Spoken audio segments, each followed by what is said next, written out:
Okay, here we go, starting up.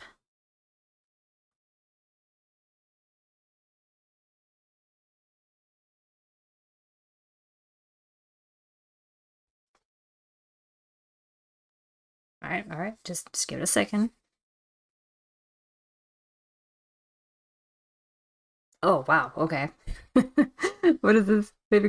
Maybe add a date or nothing. When did this happen? Fine, I guess. What the fuck?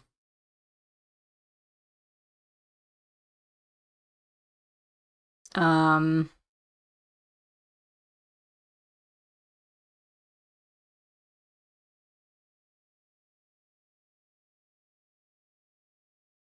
huh.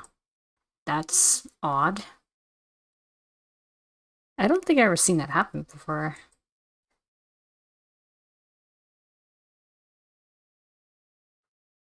I mean, it's not like I did anything different since the last time. Alright, don't fuck with me, come on. There we go. What the fuck? Seriously?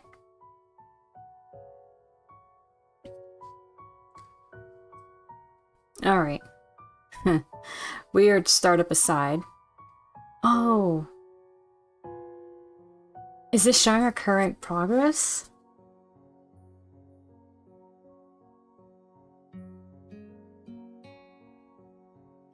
Yeah, because there's Shizune when she's doing her writing. Alright, let's load. Message passing. Yeah, it's definitely here. So from what I remember last time that happened, it seemed like we're definitely on Shizune's route. We hung out with her in the, her and Misha in the, what's it called, the festival thing. And then we had that brief, montage showing how Hisao here is, getting closer to Shizune by learning sign language. And just seems like she, overall bonding together. However, from what I recall, I remember seeing the stars making the triangle. And we back, yeah. I remember seeing the stars with the triangle, and I know, like, I'm starting to think that now that Hisao, our MC, is learning sign language to communicate with Shizune directly, I'm wondering if Misha's starting to feel like a third wheel.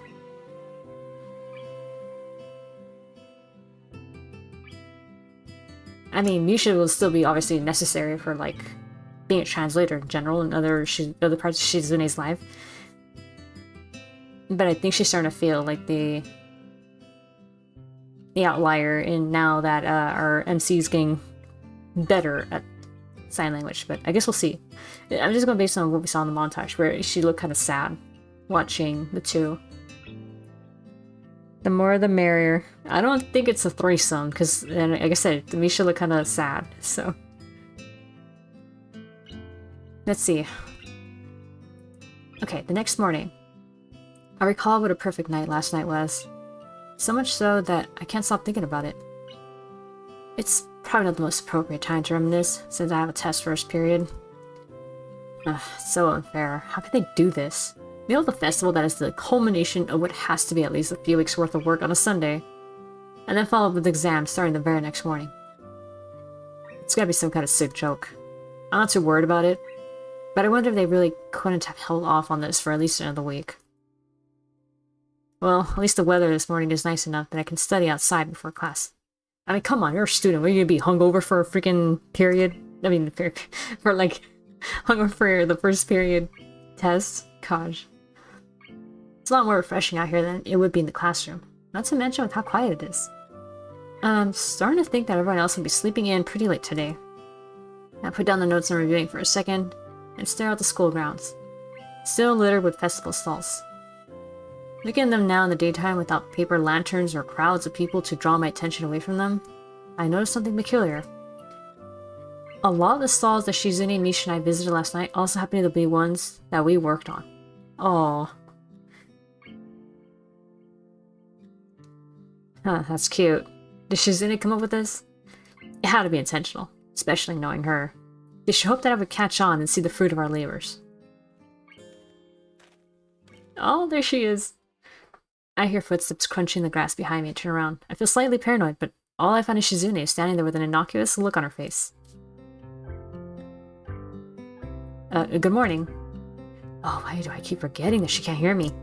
It's probably because I've gotten so used to Misha translating for both of us that I haven't actually run into many situations where I was forced to acknowledge Shizune's deafness and the problems that could stem from it. I think yesterday was the first. I gave her a wave anyway. I can do at least this much, but I'm not even going to pretend for a minute that I could hold up a conversation with her, considering my ignorance of sign language. Would it be rude to just go back to my notes? I don't really know what else I could do. Don't ignore her, come on. Where's Misha? Not just because I can't understand you. You two are always together anyway, so I'm not used to seeing you apart.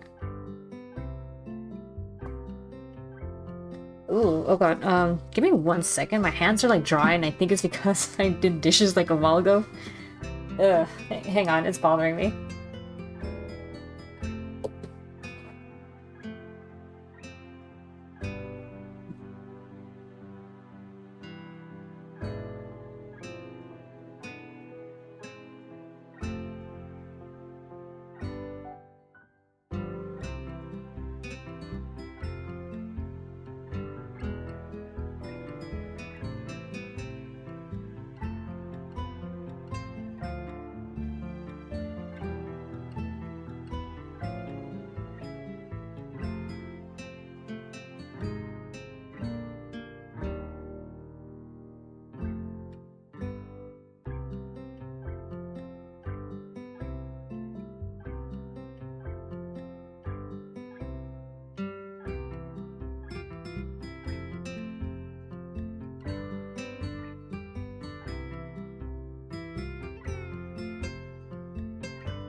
Oh shit. My bad if you heard a big old thump. That was the chair hitting the desk. Alright. Okay, that's so much better. I knew I was forgetting something when I finished the dishes. It's always something I forget. I know it's silly, but for some reason talking to her makes me feel less awkward. Surprisingly, she doesn't get mad at all. She starts signing, but it's different than usual. Shizune's hands move more slowly and the gestures are simpler. I quickly realize this isn't sign language at all. But she's still attempting to communicate with me. So, is this the sign language equivalent of breaking it down into layman's terms? I'm terrified that if I attempt to gesticulate back, I just look like a total dumbass. The look on Shizune's face tells me that she's starting to think that trying to have any kind of back and forth like this is not exactly the best way to accomplish things. There has to be a better way. Writing on a pad? Well, I do have paper and a pencil. What else though? Cell phones. I don't have much use for mine here, so I barely carry it around. And I don't know if Shizune even has one. She takes the initiative, holding up a finger to ask for a pause before pulling out a pad and pen from her bag and writing a single word on it. Hello. Aww.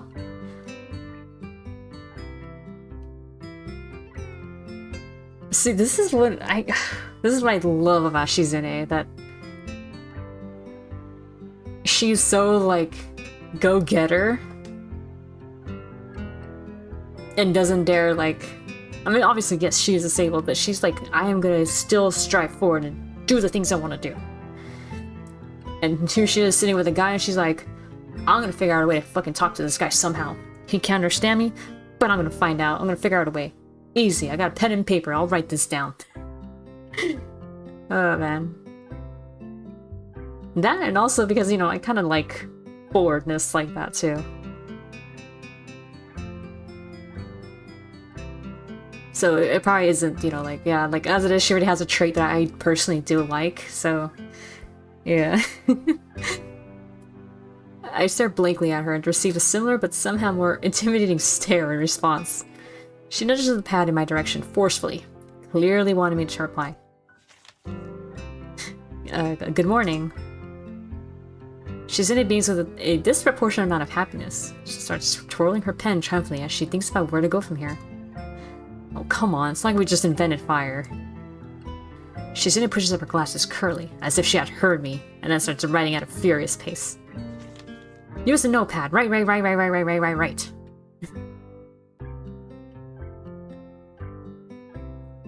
I cannot figure out like a name or like a voice for her, even though she's writing. I'm confused. Am I supposed to take it from her and write okay now?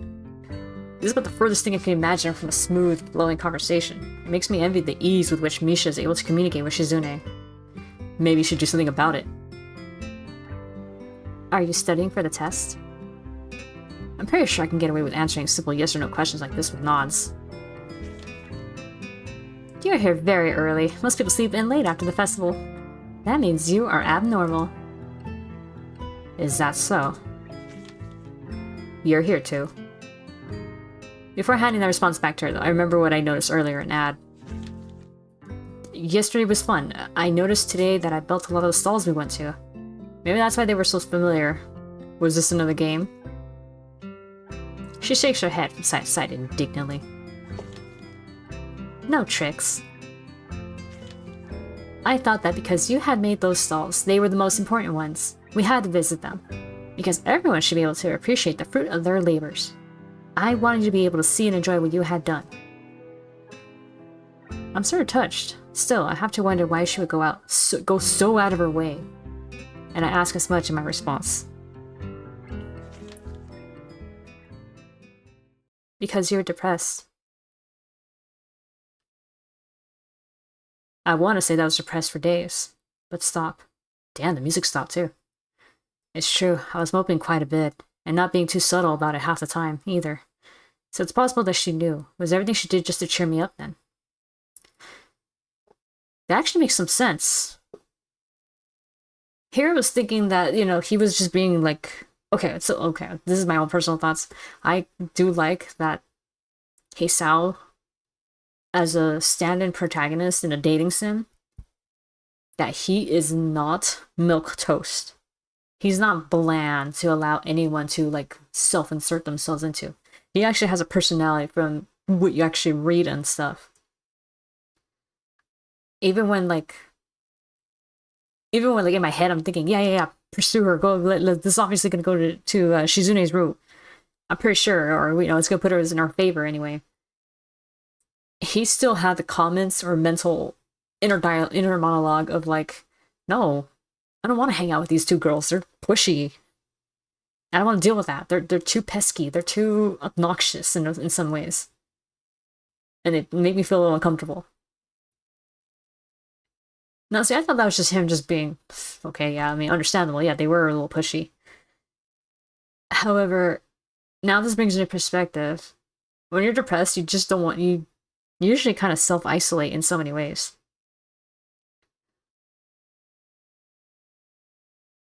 And that's like the worst thing you can do when you're depressed.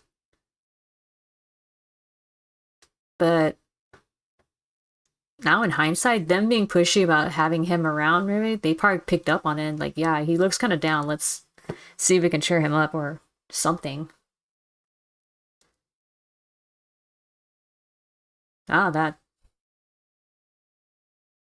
actually gives me like another perspective on Shizune, how observant she is. Understandable, annoying people are annoying. Yeah.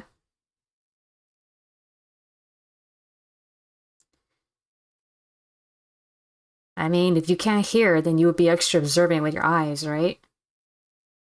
Looking for certain facial cues and everything. Like, you would be more, I think you'd be more like on top of that.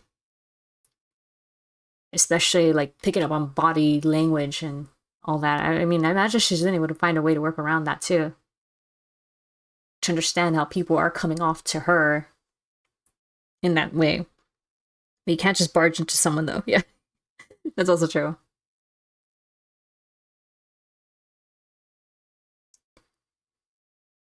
But in the end, I mean, regardless, when you think back on it, with all the times that he thought they were annoying and then he ended up, you know, after he parted ways with them, he did kind of leave going, it wasn't so bad. And right now, like I said, like, him being alone, or at least anyone being alone when they're depressed, is not a good thing.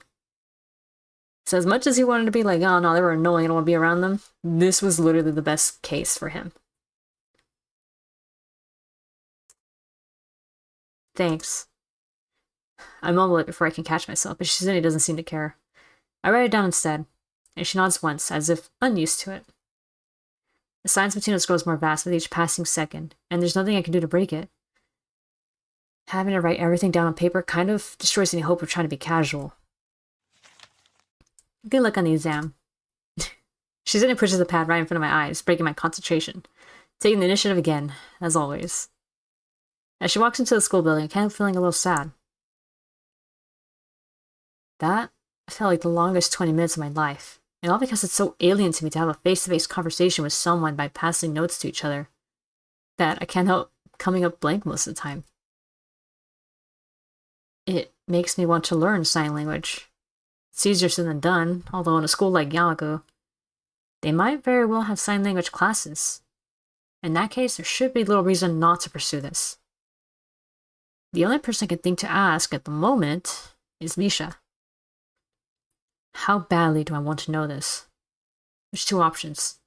Wait until after class, or go look for her now. I guess I'll go now, but I'm not certain where she is. My best bet would be to start searching for her in the girls' dorm, though. After all, if she wasn't with Shizune, that's probably the only place where she would be. Oh, wait a minute. I kind of thought that the montage we saw was, time progressing. For a second. No, that doesn't make sense, because literally the way this started right now when I loaded the game was last night was great, or was fun. Literally talking about the festival night. So was the montage kind of giving us a preview of what was going to happen?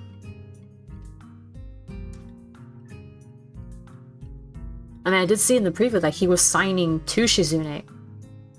Like, first I had to throw it around, and then sure enough it got to a point where it's just him and Shizune and they're signing to each other, and then Misha's looking out from somewhere else and she looks sad.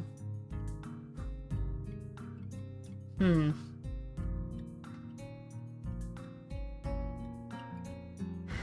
I guess we'll see what that all means. I'm assuming it's definitely a preview. That's the best guess I got. A guy casually prowling around the girls' dorm early in the morning is unacceptable. But asking Misha about sign language classes in front of Shizune would be just unthinkable. She has to come to school sometime. After all, we're in the same class, so she too has to take this test. If I wait here, I'll be sure to see her sooner or later. I just hope she doesn't walk past me like while I'm flipping through my notes. It turns out to be a pretty long wait. As students filed to the school, I wonder if Misha's going to be late. Eventually I catch sight of her. While she bounces across the grounds, it hits me that I'd have to be blind to miss her with her incredibly distinctive hair. Her pink hair? Yes. Her pink, curly coils. Hi, Hee-chan! Good morning! Morning. I don't have a lot of time left before class starts, so I cut directly to the chase. Hey, can I ask you a question? A question? Okay, Hee-chan. Sure. I have time, but only because I'm late. What does that mean? No, I get it. I know what she means. I'm already running late. What's gonna happen? Am I gonna be even later? Oh, man. I mean, yeah, you're gonna be later, but at this time, I mean, if you're already running late, what's the even point of rushing?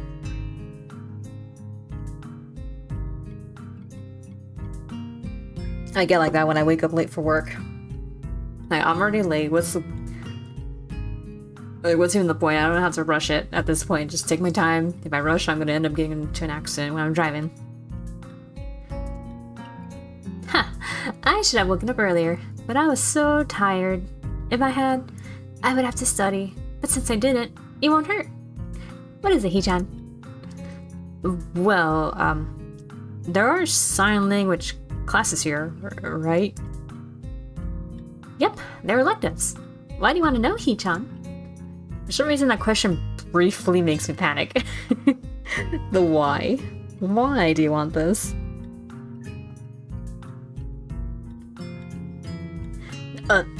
No reason. It sounds interesting, but I guess it's too late to sign up now, right? I don't think so. From what I remember when I used to go to school, like, you would have to wait like at least like a week or two or something before you can ask for a change of classes.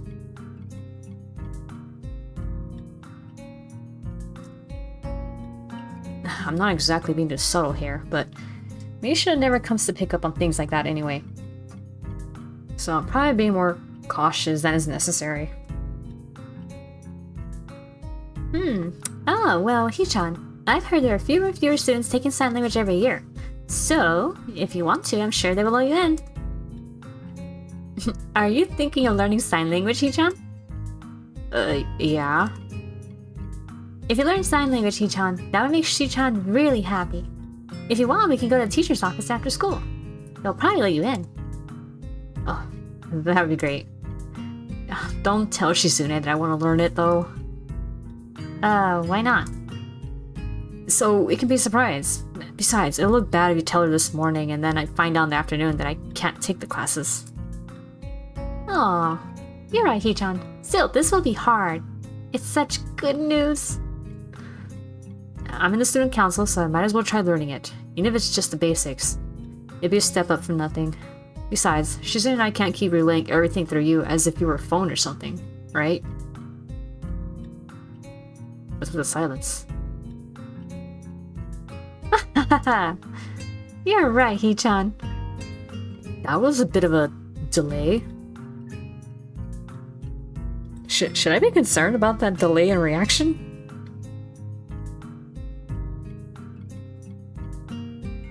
The bell rings to signal the start of the first period, cutting our conversation short.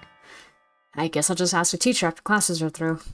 Her reaction was a little strange, but I forget about it as the day goes on. I knew it, there was something weird about it.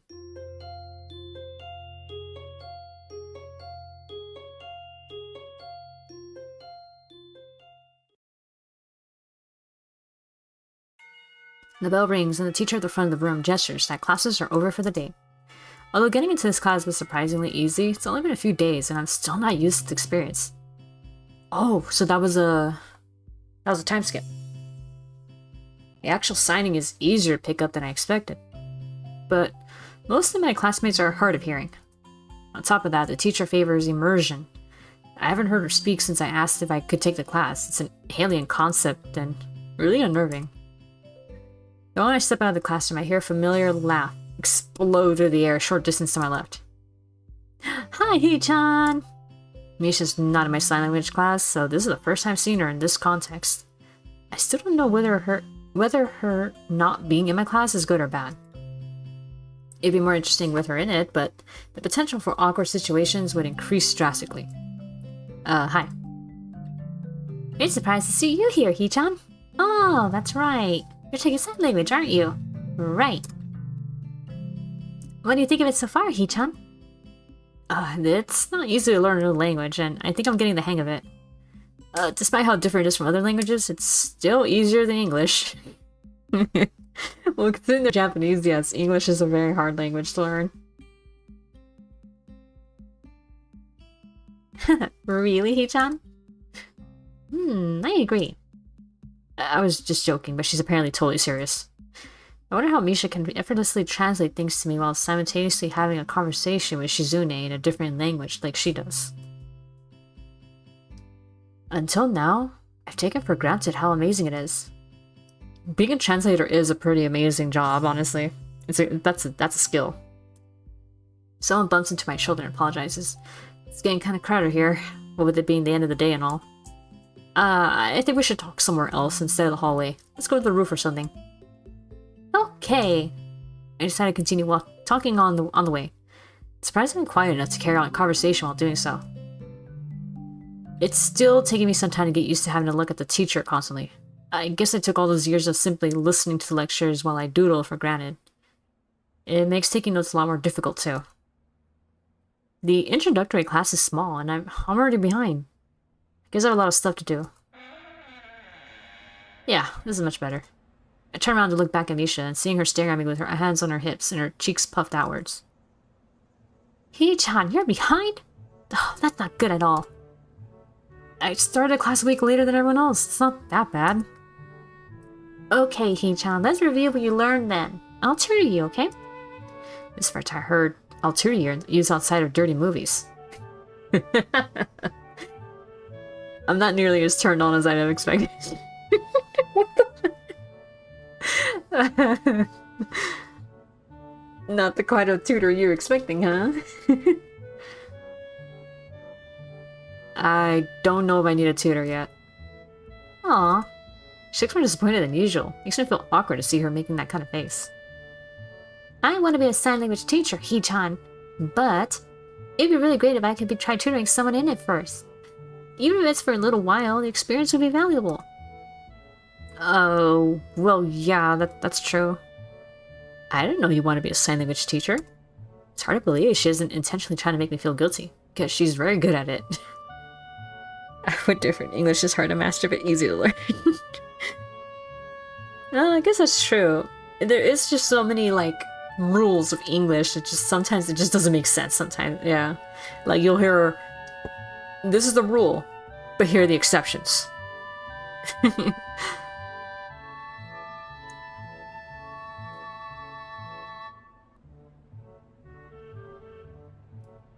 Oh shit, what did I do? I didn't mean to read that. I mean, didn't mean to skip that. Fuck. Text history, okay. Let's see. Still makes sense. She's very good at sign language already from what I've seen. And certainly has a voice for dealing with the hearing impaired. I never saw her as a teaching type, though.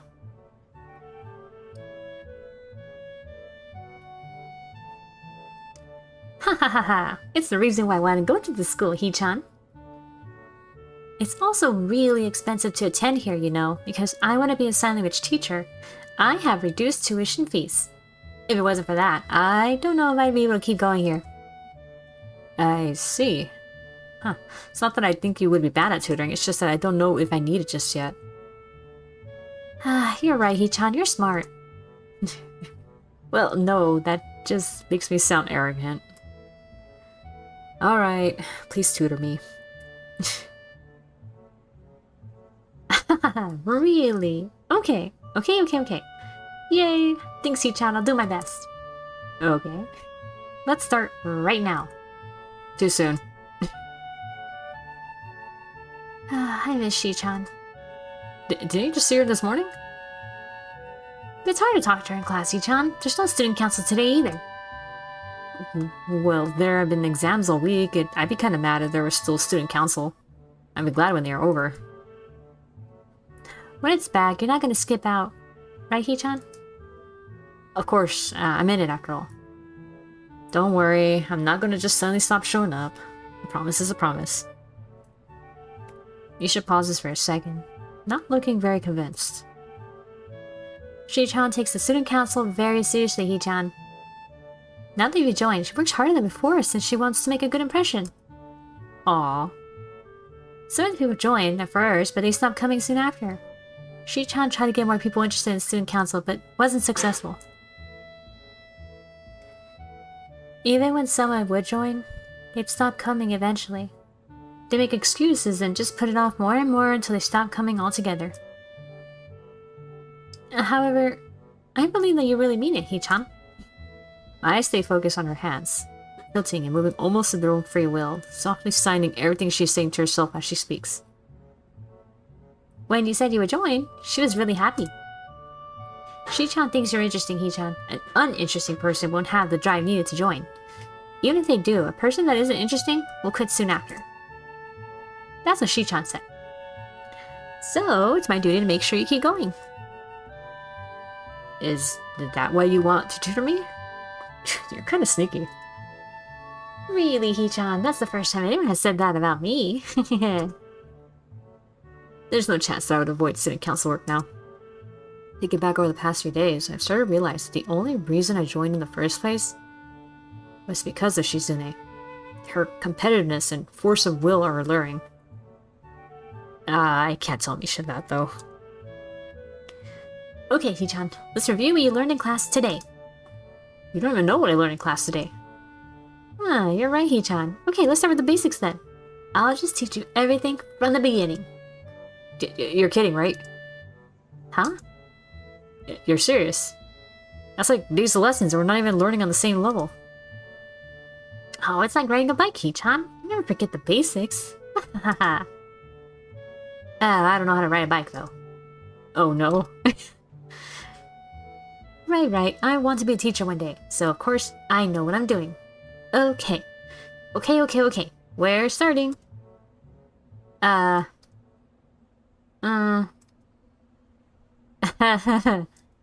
She looks just trying very hard, so this could be bad. Well, learning a language is vastly different from teaching it. And the first step is usually the hardest part. Honestly, I couldn't do any better. Still... Sign language was formally introduced in the 18th century by a Frenchman named... whose names I can't pronounce. And he started the first public school for the deaf in 1755. But the unwritten history of sign language is said to... I don't really know where to start.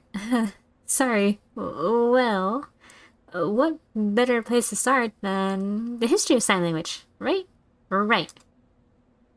No, wait, maybe the alphabet. Okay, the alphabet it is then. Okay, Hee-chan, this is pretty basic stuff. Although some people think that this is all a signing and forget that there are all kinds of specific gestures and words. Although you can't really get anywhere else without the basics. This is A. Do you see it? Now try. I already know this though. I humor her anyway. Yeah, that's it. Now this is B and this is C. Misha makes one symbol with each hand without specifying which is which. And now D, E, F, G, H, I, J, K, L, M, N, O, P, Q, R, S, T, U, V, W, X, Y, and Z. Yeah, this is bad. Do you think Shizune wants to do some student council work today anyway? We could go. Of course not, Hee-chan. Come on, I'll do it again. A, B, C, D, E, F, G, H, I, J, K. Your turn. So there's really no student council work that needs doing, or anything like that? What are you talking about, Hee-chan? Come on, sign! Like this? No, like this. Like... this. Huh. I wish Hee-chan was here. This would be so much easier with her. That's how sign language is taught most of the time anyway, with 2 instructors. Did you know that, Hee-chan? No. I let our brain run through what this would be like if Shizune were here. Hee-chan, are you paying attention? Yeah. Shi-chan says that sign language is different from any other, because you have to think about everything before you say it. That means every word has more weight. Hee-chan, every single one is more important than normal. So, pay attention please. She continues her basic rundown of the basics of sign language. Eventually she starts talking about stuff I start to recognize. In the end, I'm impressed. It took a bit of stumbling to get there, but as a teacher, she's pretty good when she's serious. After a while, I started to notice that it's getting late, so I thanked Misha, bid her goodbye, and go back to my dorm. I learned a lot today.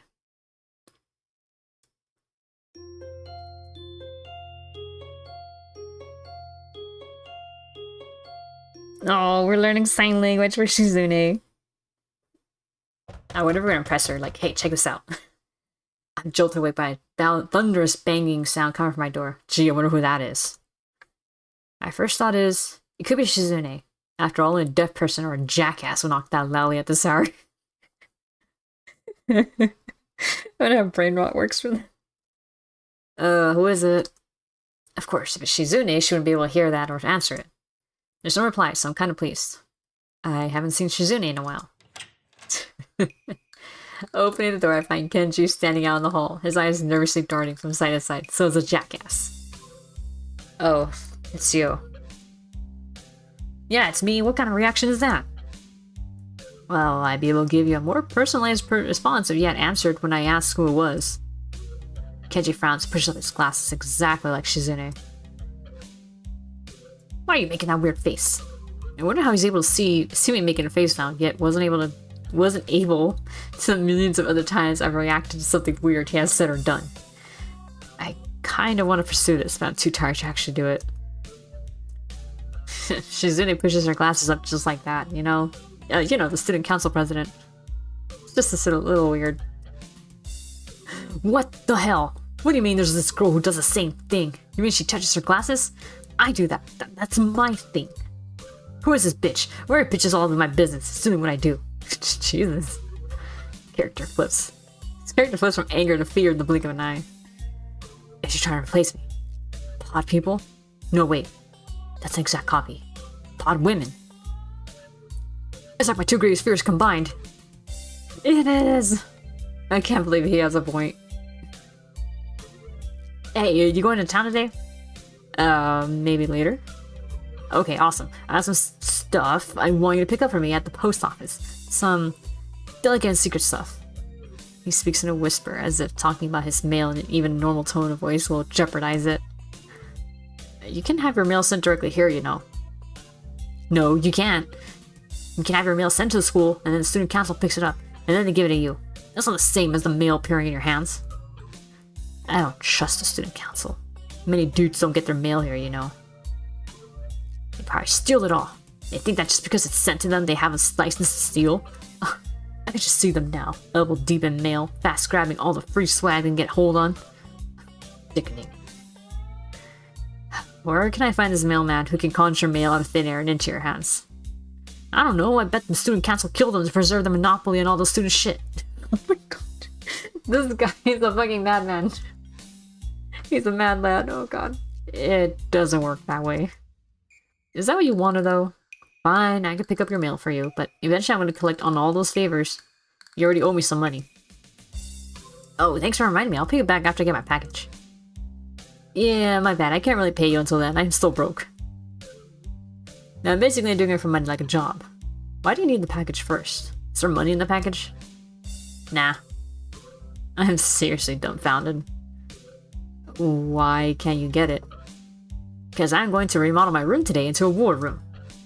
As the days go by, I realize more and more how dangerous feminism is. It really is everywhere. Even in places like Iran.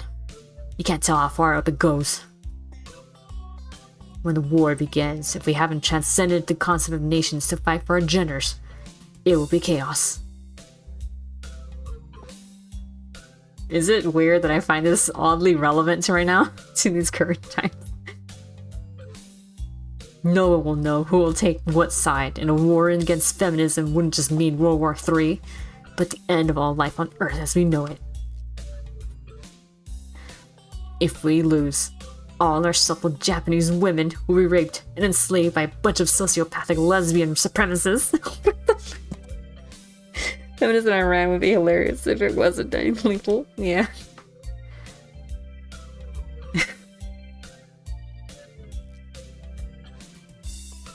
Sociopathic lesbian supremacists.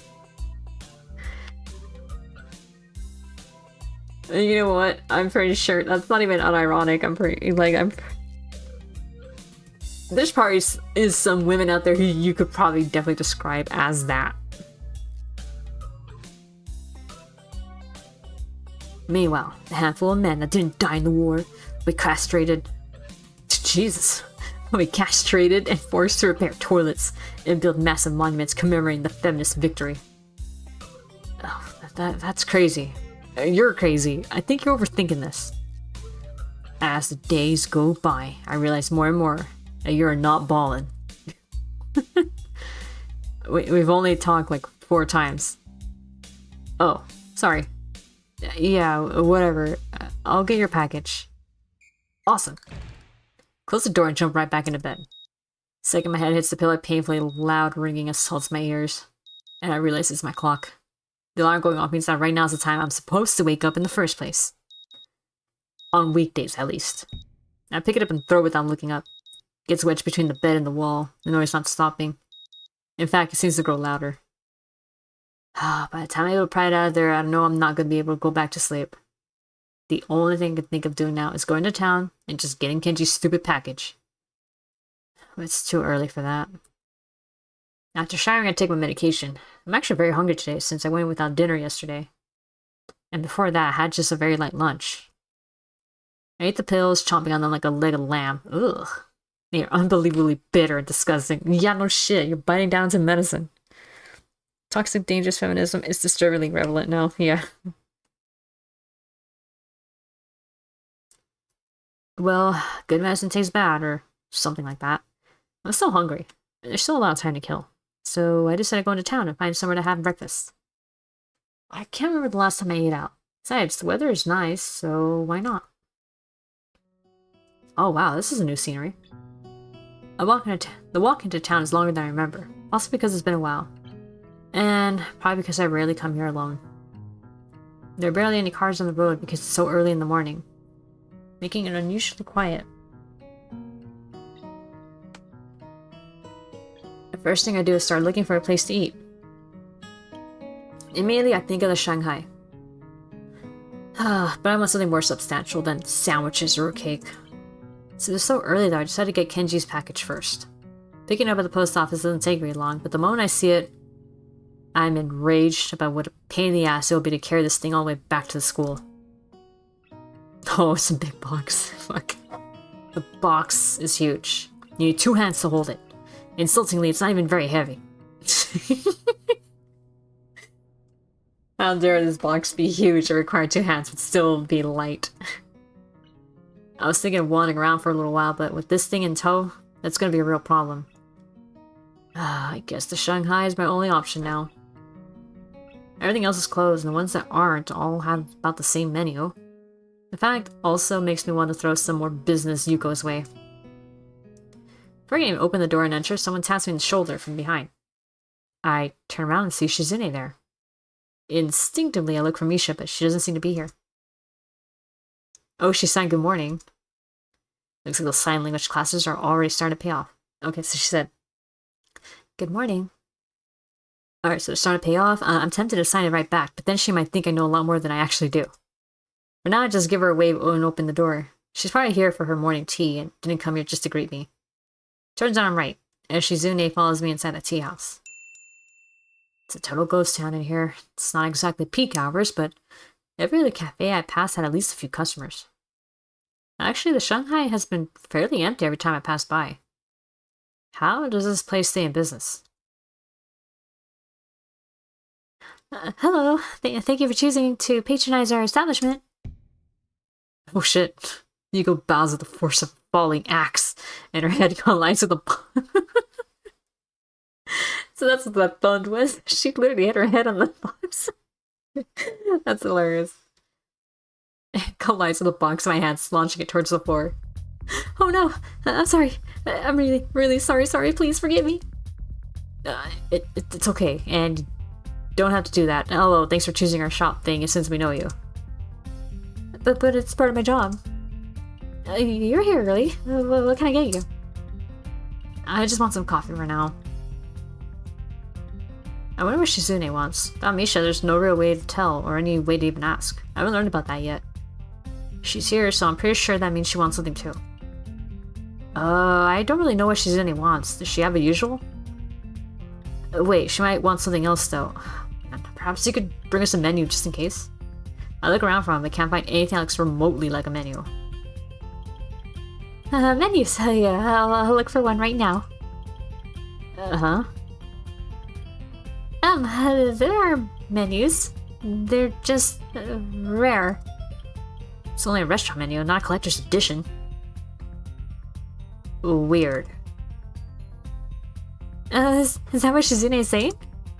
Nah, she can't hear you. It's just weird for a cafe to make you have to go out of your way to look for a menu. Weird? Yeah, you're right. It's so illogical. There's so many things, like, why is it called a Shanghai? It's a Western-style tea house, but the name is Chinese. And the architecture is old-fashioned, and my uniform is so modern and sophisticated. Your outfit looks something like out of a maid cafe. She looks like she's about to pass out. If she does, she'll probably fall forward and make a mess of everything. I can't work here anymore. What a bad place for her circular train of logic to end up. No, come on. That kind of stuff is what sets this place apart. There are a lot of cafes around here, you know. I think it's charming, really. Please, don't quit. Business is good here, isn't it? Not really. See, I think this is a good job for you. It suits you. You shouldn't quit. I never had to defuse this kind of crisis before. Eventually, I managed to calm her down and convince her that I'm sure Shizune just wants what she usually orders here. Yuko walks away to get our drinks, and by then, Shizune has already picked a table. There are no other customers, and Yuko isn't the most talkative person, so it's very quiet. It doesn't really bother me, but I wish that there was some way we could communicate. There's so few moments when we're alone. Shizune and Misha are almost always together, to the point where sometimes it seems like they are one. Now, it's just me and her, and I'm unable to understand her or have her understand me. It's terrible. You don't have your little notepad today? I know it's a weekend and all, but it's not like you to be unprepared. Well, that's fine. I don't really like using it anyway. Still, it would come in handy now. She just starts signing in short bursts, punctuated by her stopping to take a sip of tea. Strange how she doesn't make the slightest attempt to change how she normally acts. I'm talking to her for the most part because I'm not used to long silences. I briefly wonder if it's the same for her, in a way. However, it seems unlikely. I think it's more that she's the type who doesn't change how she acts for anyone.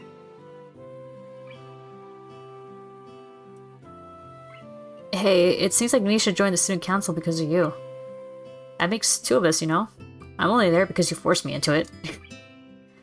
Well, not really forced, I guess. If it wasn't for you, I wouldn't have joined. That sounds slightly romantic, and I find myself blushing a little. I feel like such an idiot. Although, I still don't know why you joined. It should have been the first thing I asked in retrospect, but I'm really curious. I'll have to remember to ask Misha sometime. It's nice to talk to you, even if you can't understand me. I wonder if it's the same for you. That would be really great. I don't think sign language will ever be as natural for me as Misha makes it look, but it's gotta be separate from using pen and paper, right? We're both finished with our drinks for a while, and Shizune's eyes fall upon the box sitting in its own chair by my side. I'm just picking it up for someone, it's not mine. Shizune pulls it closer to her, intending to open it, and my heart almost leaps out of my throat. I quickly try to pull it back by wrapping my leg around the leg of the chair. What the hell? Don't open it! You can't just open other people's mail, that's not legal. No, Shizune, no! When she gets going, there's almost no stopping her. Eyes filled with excitement, she looks ready to fight me over this stupid package. And I realized just how fast this could turn into a game of tug-of-war. I am almost out of my seat now, waving my arms like an air traffic controller, before she finally settles down. Shizune pouts, not pleased with having her curiosity checked, and gets up to leave. And it's about time to, I guess. We've been here a while. I protectively pick up the box before standing up myself. Suddenly she tenses her fingers excitedly and puts out a marker from her pocket and starts writing on Kenji's box. Hey, what are you doing? I said this isn't mine. Hey! I can't even see her without it blocking my vision. Fine, now let me put it down first. Had to read whatever she's writing anyway. I'll help you carry it. I'll help you carry it. It doesn't seem like she's finished though, and Shizune draws a fierce line afterward to signify that there's a catch. But it's a game. The first one to stumble loses, and the loser has to carry the rest of the way by themselves. That's stupid. There's a 50% chance I'll end up carrying it myself anyway. Actually, I feel pretty stupid myself right now. I just forgot she can't hear me. I stop talking and shake my head. I can't understand her at all, but she's coming across very forcefully. It's clear that she thinks this is a great idea. Well, if she drops the box thing, I'll have to carry it. Well, she'll have to carry it. That'll make things a lot easier for me, obviously. The odds are 50-50 then. Probably higher than they would be for any other plan of hers. Alright, I'll take it. Thinking about it, I'm not sure how we should do this. Then Shizune grabs hold of one end of the box and lifts it up. And I take the side that she's not holding. Is this even right? It's very uncomfortable to walk like this. We leave the cafe, and I find myself hoping that the streets are still devoid of people. Yuko seemed confused as to what we were doing, and I imagine it'll only get worse as more people see us. Shizune doesn't seem bothered at all, while walking with her arm at this unnatural angle. She just grins confidently and periodically makes some kind of weird gesture. There are people staring at us as time passes, and the usual morning crowd begins to fill the streets. I feel silly, but I'm sure that if I give up, Shizune will take it as a sign of surrender. I can't allow that, because I think I'm doing well so far. Initially, I just write Shizune's little hand signals off as her preemptively gloating. But I catch on quickly that she's actually signaling where she wants to go. It dawns on me that this isn't a competition. It's not much of a challenge, first of all, and second, it's really more of an exercise in teamwork. It's just that Shizune has made a punishment for failing instead of a reward for doing well. Oh. Our fingers touch under the box, and Shizune moves her hand away, almost dropping her side of the box in the process. Well, that's game over for her. She doesn't look very happy. Does she think I did it on purpose to make her lose? If she does, she doesn't make it a big deal out of it. All's fair in love and war. I feel like I should take it from her and carry myself, but she pushes me away when I try. She glares at me and says to tell me off, but she can't. With that box in her hands, she's basically gagged. Oh yeah, her hands are being used. Sad expression flickers across her face for a second. Maybe I'm realizing that and having to acknowledge that there are some limitations she has to deal with after all. However, she is still as prideful as ever, even when it's not to her detriment. Oh, even when it's to her detriment. She wouldn't accept letting me allow her to skip out on the consequences of her bet. Anything is fair during the game, but the results have to be honored to the letter, huh? Huh. Shizune is an interesting type of person. The march back to the dorms is uneventful. Shizune passes the trip by shifting the box around occasionally like a giant Rubik's Cube. It looks like another game she has invented to amuse herself. It can be good for whatever's inside, but I don't care enough to stop her. Maybe that's how she deals with things, by making everything into a game. It's hard to say for sure, though. It seems futile to try to psychoanalyze Shizune. In the short time we've known each other, I have been surprised on a fair number of occasions. Wait, what? She's shaking? I noticed Shizune shivering. Oh, the wind is picking up, and the school is pretty high up. It makes sense that she'd be cold. If I gave her my jacket, though, would she reject it? I take off my jacket and drape it across her shoulders before she has a chance to protest. Her shoulders are slim and delicate, so much so that I want to let my hands linger on them. Shizune flinches, my fingers brush against her, understandably surprised. Sorry. Her fingers stand slightly over the surface of the box, and I think of taking it from her, but I doubt she will let me. Shizune makes a quick gesture with her hands as best she can, pausing a bit afterward as if wanting to say more. I'm sure that what she means is, thank you. I'm glad that I was able to catch it. Uh-oh. This is like a slow burn, isn't it? I do like that.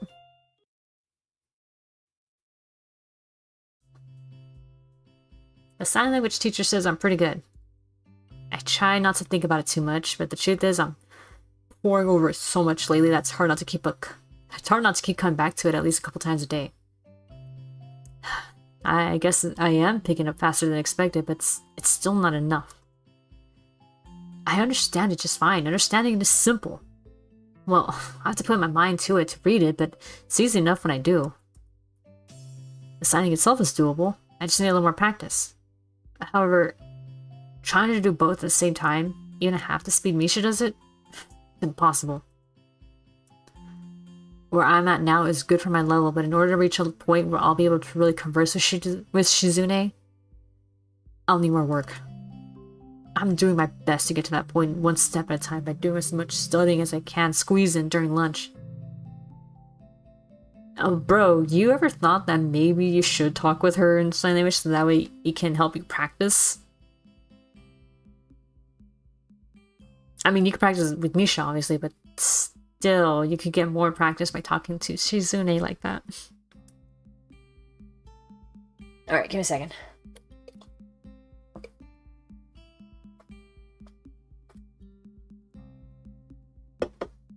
Alright. I look up from Introduction to Japanese Sign Language. Ah. To check if Shizune and Misha are around. Of course, since this is taking up my lunch hour, I've had to avoid them for a few days now. What's more, I'll have to continue doing so if I want to keep Shizune from finding out. He really wants to surprise her. That's really cute. It reminds me, I don't know if you guys ever seen that video where this guy, he's like a white guy, and then there's like an Asian girl. They're by the way, he's not old. He's actually a pretty young white guy. I have to clarify that because there's a lot of fucking jokes about old white guys with young Asian lives. So, oh man. Okay, so yeah, he's young, and then, you know, she's like starting up the video, and, you know, it looks like they're about to do like a fucking like TikTok dance or some shit, you know? And while she's like trying to show it, like she begins to start showing him the first moves, but then you see him stop and just like get down on his knee, and then he starts talking to her in, I believe it was Mandarin. And he's proposing to her in Mandarin. And she's just staring in shock, like, oh my god, you know, like it was old white man with the Filipino wife. Yeah. Exactly. And yeah, it was a really adorable video because, you know, he's talking to her, telling her in Mandarin, like her language, in her native language. It's not like she can't speak English. I mean, from what I know, like she is able to, but he's talking to her in Mandarin, Chinese. And, you know, he's telling her like, oh, I love you and can't imagine a world without you or life without you. Basically, almost like he's reciting vows ahead of time. That's what it sounded like. Yeah.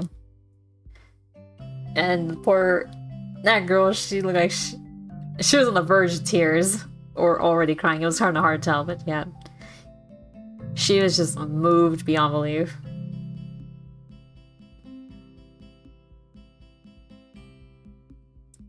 So I'm wondering if this is what this guy, like, what he saw is trying to do. He's just trying to, like, I want to be good enough so I can really surprise her. Oh, but I'm worried that he's being a little too hard on himself on what good enough is to start talking to her. My back to the corner, scanning the area every 10 minutes. I feel like some kind of criminal trying to evade capture. Every chance she gets, Misha asks why I want to hide the fact I'm learning sign language from Shizune. Looking back on it, there really wasn't any reason. But now I think I know. If I want Shizune to be able to treat me as a true equal, sign language is an important step towards that goal. If I want to be able to treat Oh, that's pretty interesting. Huh. Sorry, like, I'm just realizing what he's saying here. If I want to be able to treat Shizune as an equal, then sign language is an important step towards that goal. Another important step is to make sure she doesn't know, so that when we're able to finally speak on equal terms, I'll be fully ready, able to do it right. Not like some... What? Dilettante? I've never seen that word.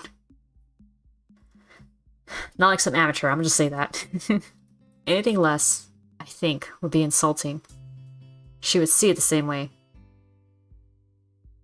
You're kind of mind reading a little bit, buddy.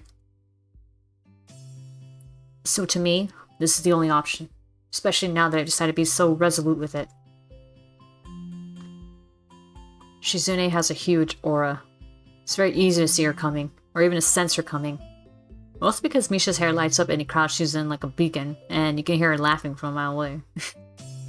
Although, even if Misha weren't with her, it would be the same. Her directness and efficiency are core parts of her. So, it's no surprise that they come across in the way she walks as well. Due to all these factors, I'm able to put away all my things and put on my best casual face long before they see me and head my way. Hi. Oh, he's understanding her. Student council. Student council. Student council was the first thing I asked to learn. It seemed like it would be come in handy. Yeah, I've been dodging it for a while now, huh? Yep. They sit down so close. Shizune sits down in front of me to my right, Misha to my left. It was a mistake putting myself in the corner. Now I'm, well, cornered. And in the end, I'm dragged out to the student council room, but I don't mind. I was starting to miss them a bit anyway. In some ways, this makes it easier. Satisfied with having caught me, Shizune doesn't ask me where I've been all this time. Once I stand before the door, I wonder what could be so important that they're so eager to pull me back in. Games. There are more games out than books. This at last explains why every time I come here, there are stacks of books piled on every table and occasionally parts of the floor. They need the room to put all these games somewhere. Ha ha ha ha. It's boring playing against each other so much, Hee-chan. So it's your turn, okay? Okay, it's settled then. I didn't even say anything. Hee-chan, this is one of the last days we'll be able to take it easy like this for a while. So, it's especially important that we make the most of it, don't you think? Tanabata will be coming up soon. And we'll have to put in a lot of work for that too. So for now, play with us. Come to think of it, it's true. I hadn't even noticed because I've been so wrapped up in wanting to learn sign language. Oh, right on the heels of one festival, a bigger one appears. I wonder if Shizune will try and rope a couple new members in to help with that one as well. You're right. Ha ha ha! Yay! Hee-chan agrees. Let's celebrate. I know. Oh, I know. We should play a game. Let's play a game to celebrate, Hee-chan. I don't know. That kind of thing usually ends up badly for me. Hee-chan is worried about the stakes. Misha makes a very disappointed face. It's hard to tell if she's mocking me, since her expressions are so exaggerated by default. She's an all-out kind of girl. Turn my head to Shizune. Now this person, she is definitely mocking me. Hey, stop that. But yes, I'll play with you if you tell me what's at stake first. How very Japanese, putting the consequences above everything else. Hee-chan, have you ever heard of the expression, missing the forest for the trees? No. That's a lie, but I have my pride, which is currently feeling wounded. Okay, I'll play, but I want to pick the game. Misha nods. Additionally, I pick the punishment if you lose. Shizune makes an X with her arms. That either means denied, or that she's about to use her special attack. Now who's afraid of consequences? How vengeful, still thinking so spitefully about a playful little joke. If something bit you, you would probably bite back. Shizune signs a word that I don't quite catch. Hee-chan is so vengeful, even though it's just a playful little joke. If an armadillo bit you, you would probably bite back. Armadillo? It's foolish to bite an armadillo back, Hee-chan. But Hee-chan would do it anyway, you see? Ha ha ha ha. Oh, I see. Shizune adjusts her glasses with a small flourish of her hand. Hee-chan, we didn't have anything planned at all if we were to win or lose. You just assumed there would be something like that. I wonder why. Me too. But oh well, there isn't. Does that change your mind, Hee-chan? Well, yeah. Misha windmills her arm at high speed to show her joy. Weird habit. This is the kind of thing you could only see in the student council room, occupied only by 3 people. Anywhere else, she would end up socking someone in the face. Yay, let's start right now. Not just yet. Are they signing back to each other? Or they're just staring quietly at me? Okay. However, we have to all be able to play. That's my condition. I don't like games where one person is clearly the ace player right off the bat, or games where only 2 people can play, so one of us has to sit back. It has to be something the 3 of us can play equally. Checkers? No, that's 2 people, come on. The instant she says it, Misha takes out a bag of checkers and places them on the table. Only 2 people can play that. I told you. Okay, Hichan, how about Monopoly? Oh, Misha, that's a dangerous game. Monopoly is the destroyer of friendships. Just like Mario Party. Just like Mario Kart.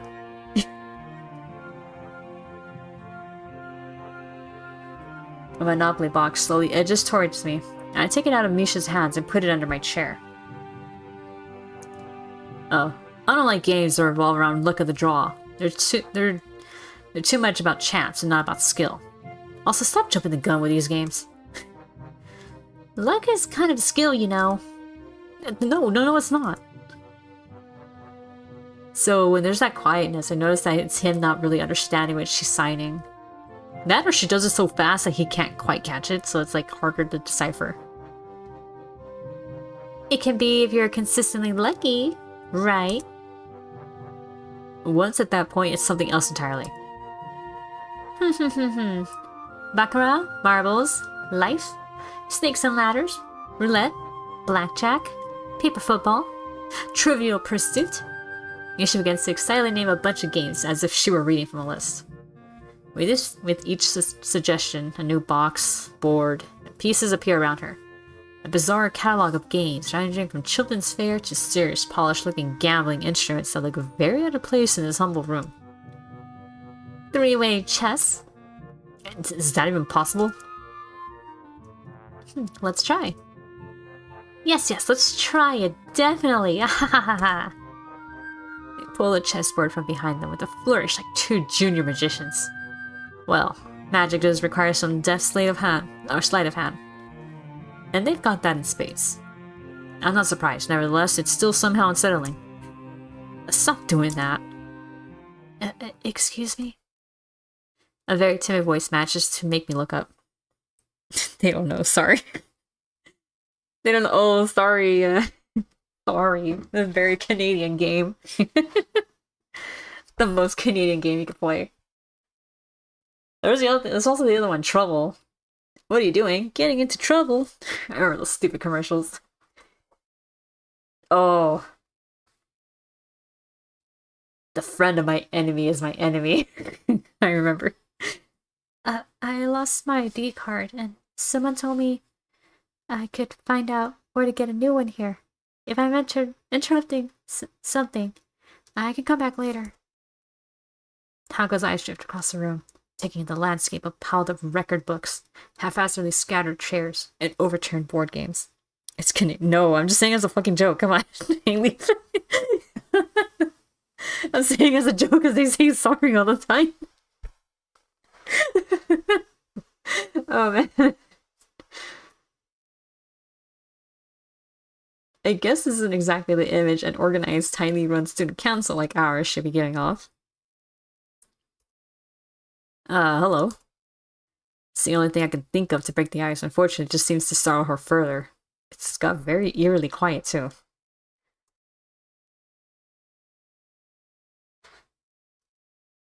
I thought you were a real thing. Oh, man.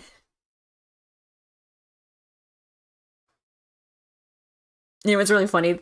It wasn't. I'm not even trying to make a racist joke or anything. Like, what'd you call it? National joke? Whatever. An actual Canadian told me this. Because I remember we were playing the game, and as he was like setting up, he's like, "Yeah, this is the most Canadian game you could play." Because he himself was poking fun at the fact that Canadians say sorry a lot. In fact, and this is actually true, by the way, I've heard in many parts of Canada, or maybe all of Canada, saying sorry when you get into a car accident or something, it doesn't mean you're admitting that you're at fault, which is reversed in America, or at least certain parts of America, I think. I know in California, if you say sorry, that means you're admitting to causing the accident or being at fault for the accident. However, in Canada, you can say it, it'd be fine. They don't consider it because of the very fact that they say sorry a lot. Yeah, stereotype, yeah. So yeah, that was an interesting thing I learned from him because of that. My D card. Oh, you're in our class, aren't you? Right? Right. So, don't be so timid, okay? Come on. Yep. Even though we're your seniors, it's not like we'll bite. We're not her seniors, we're in the same class. Still, I am grateful to them for stepping in.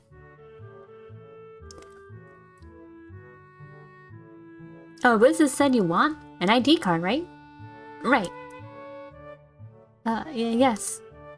Her eyes slide away from Misha, being shy. It's no wonder she's not the best at keeping eye contact. I follow where she's looking, notice her gaze stop on the chessboard on the table. Hanako's eyes widen just for a moment. Shizune notices as well. Do you like chess? Huh? You like chess, don't you? Yeah, you do, definitely. Do you want to play? Hesitation. She might make a break for it. I refuse to get involved in this. It won't end well. To my amazement, Hanako seems to be considering the idea very seriously. She touches the tips of her fingers together pensively, mulling the thought over. That level of consideration is more or less a confirmation. Also needed to say it doesn't matter if you aren't at fault, but the insurance in court still consider you partly responsible for the accident. Ah. Does that still apply when you're rear-ended? Because for what I know, the general rule is that you're the one that got rear-ended is usually the person who hit you from behind, that it tends to be mostly at fault. Like, more often than not, it's usually the person behind you who hit you is the one at fault. I'm assuming there's some cases where it's an exception. But I mean, from what I've heard, that seems to be like the general rule. It varies by state. Oh, okay.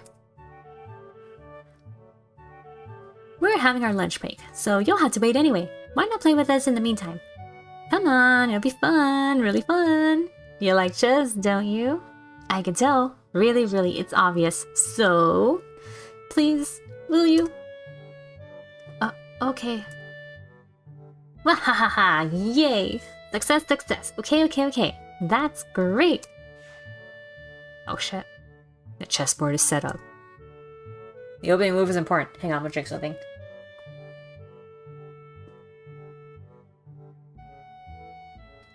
Oh, look at her. She's having fun. According to what I'm told, yes, because you should have been paying attention. However, Shizune doesn't seem to care. Hanako ponders her moves carefully, sliding pieces forward just a little bit, then pulling them back in uncertainty, second-guessing herself over and over again. She's really into this game. You can't call her a casual player, definitely an enthusiast. Shizune can't take her lightly. No matter what she does, Hanako has an appropriate response. Yet there's something wrong about the pacing of this game. Shizune moves too quickly. No, not even too quickly, but with illogical speed. It's like she isn't even thinking about what she'll do next. Either Shizune is in the realm of supercomputers, or she isn't taking this game very seriously. Or maybe Hanako just isn't very good. Shizune forces an exchange of pawns. Hanako's turn takes increasing amounts of time as the game goes on, and it hasn't even been going on that long. Suddenly it all becomes clear. Shizune has a lot more time to think about her next move because Hanako takes forever to move a piece. Despite that, it's an interesting game. Black knight to f6, bishop to d3. Since they're both playing seriously, no one is toying with the other. There is no clearly dominant player, at least for now. Maybe this is helped by the fact that they aren't very close to each other, from what I can see. Shizune is a mysterious opponent to Hanako, and Hanako is an enigma to Shizune. Hanako's furrowed brow shows that she's into the game. She wants to really win, and Shizune always wants to win. Their lack of familiarity is a little depressing, but it is giving life to the game, and allowing them to see each other as good competition. Maybe they might even end up being friends over it, or, at the very least, rivals in chess. It's an optimistic thought.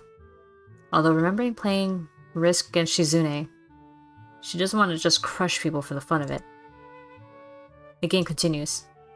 Shizune plays 12 moves in 4 minutes with a scary opponent, but Hanako holds her own, even though her king is being chased around the board a bit. Pawn to h6, white knight to e6, the end is near. The game ends. That was a really good game. Thanks. It was really close. I thought I would lose. You're very skilled. Magnanimous in victory, extending a hand to the defeated. Maybe it's because Hanako is taking her defeat so well. This is a fun game, but it took so long, almost the whole period. Chess is too formulaic, especially at this level. How about some advanced rules? What? Advanced? Yeah, like speed chess or chess with additional pieces, and maybe compare up and play tag team chess with 1 or 2 boards. Your choice. Come on. It'll be really fun. Really. Regular chess is so slow. Too methodical. It's boring. I want to play chess that rewards quick thinking and daring. Any one of these comparing chess to it is like comparing checkers to Go, or tic-tac-toe to shogi. Right? Right. Wahahaha, even laser chess might be more exciting. Pick something. Pick. I could hear in the headlights and emotions spring up in me, watching Hanako's mind reel in front of the chessboards as if she's about to faint. The dominant one is amusement, but I move a little closer in case she might really topple over. Look at that fucking smirk on Shizune's face. The board is set up again, but this time it's not even close. Hanako can't even make a move out of fear of her hand colliding with Shizune's. She's all over the board. It's an onslaught. Anywhere Hanako wants to put a piece, Shizune's already there. It's the fastest game I've even seen in my life. Let's change the rules and play again. This has 6, like Kasparov and Deep Blue. Hanako excuses herself and flees from the room. Huh? Wait. Oh, didn't she want to know where she can get a new ID? Excuse me. Hello? Come back, please. Wait. Strangely, the farther Misha goes away, the louder the sound of her voice seems to grow. I couldn't catch her. Shizune pats her on the shoulder reassuringly. There. You're pretty cheerful for someone who needed a pat on the shoulder. Hey, Chan, do you hate games where luck is involved? Shizune, the adrenaline junkie, constantly seeking the next thrill. A question out of nowhere, but it feels like an important one. If it wasn't, why would Shizune be looking at me, watching for my reaction? Even as I glance in her direction, she tries to pretend she isn't doing so, putting on a casual air by spinning a chess piece in her fingers. I don't like games that revolve around luck for the draw, right? That was you, Hee-chan. Yeah, revolving around luck isn't the same as just having luck involved, though. I don't hate games just for having an element of luck. Most games have an element of luck to them anyway. It's what keeps them interesting. I think a game where you know from the beginning how far you can go is boring. Then it's not a game, isn't it? It's just going through the motions. For a game where you have little to no control, I think I could get into something like that. I see. That girl isn't very good at chess. Chess is a formulaic game, so it's a game that isn't suited for her. There was nothing formulaic about her. Someone who plays chess like that, looking only at the next piece, playing so shallowly, can't be called a serious chess player. Anyone who loves chess to the point where their eyes sparkle like that when they see a chessboard with the kind of person who had studied the game. If you study it just casually, you can learn to see at least 2 moves ahead, even against pros. Why would someone who loved the game so much, with that enthusiasm, know so little about it? Even less than someone with just a passing interest in it. Shizune puts down a piece in her hand. It's a rook. It's a rook. Her feelings are real, but her feelings for the game aren't real. Do you understand, Hee-chan? There's no luck in chess. It's very important to realize that. Luck in games is good because it gives everyone a chance. Just enough to matter, but not so much that skill is penalized. Chess is boring because it's not a game. To me, it seems like formulas. Hanako isn't the kind of person who would love something like that either. If you balance something, you fight. Struggle is proof of preciousness? I think so, at least. Or you concede immediately, since it's so precious that it stops your thinking. The first is a passionate love. The second is a gentle love. Alright, those are both good. I like them both. Give me both. I tried to fight her, chasing around her king and trying to bait her. I didn't succeed though, because she stuck to only what would work. The trickiest moments were when she moved the fastest. That means she knew exactly how to deal with those situations. That means someone taught her. Do you understand, Hee-chan? Not really. If you love chess that much, but you can't give it your all, it's because you love the memories attached to it and not the game. It's too precious to her to see it as a tool for true competition. Due to that, you can't become friends over it. Not without words. Well, your way of making friends isn't the kind of way that works on everyone, Shizune. The look in her face isn't one of sadness, at least as far as I can tell. But her words are very sad. Hey, let's play a game. Well, the board is still here. But the bell rings and cuts me off. Damn.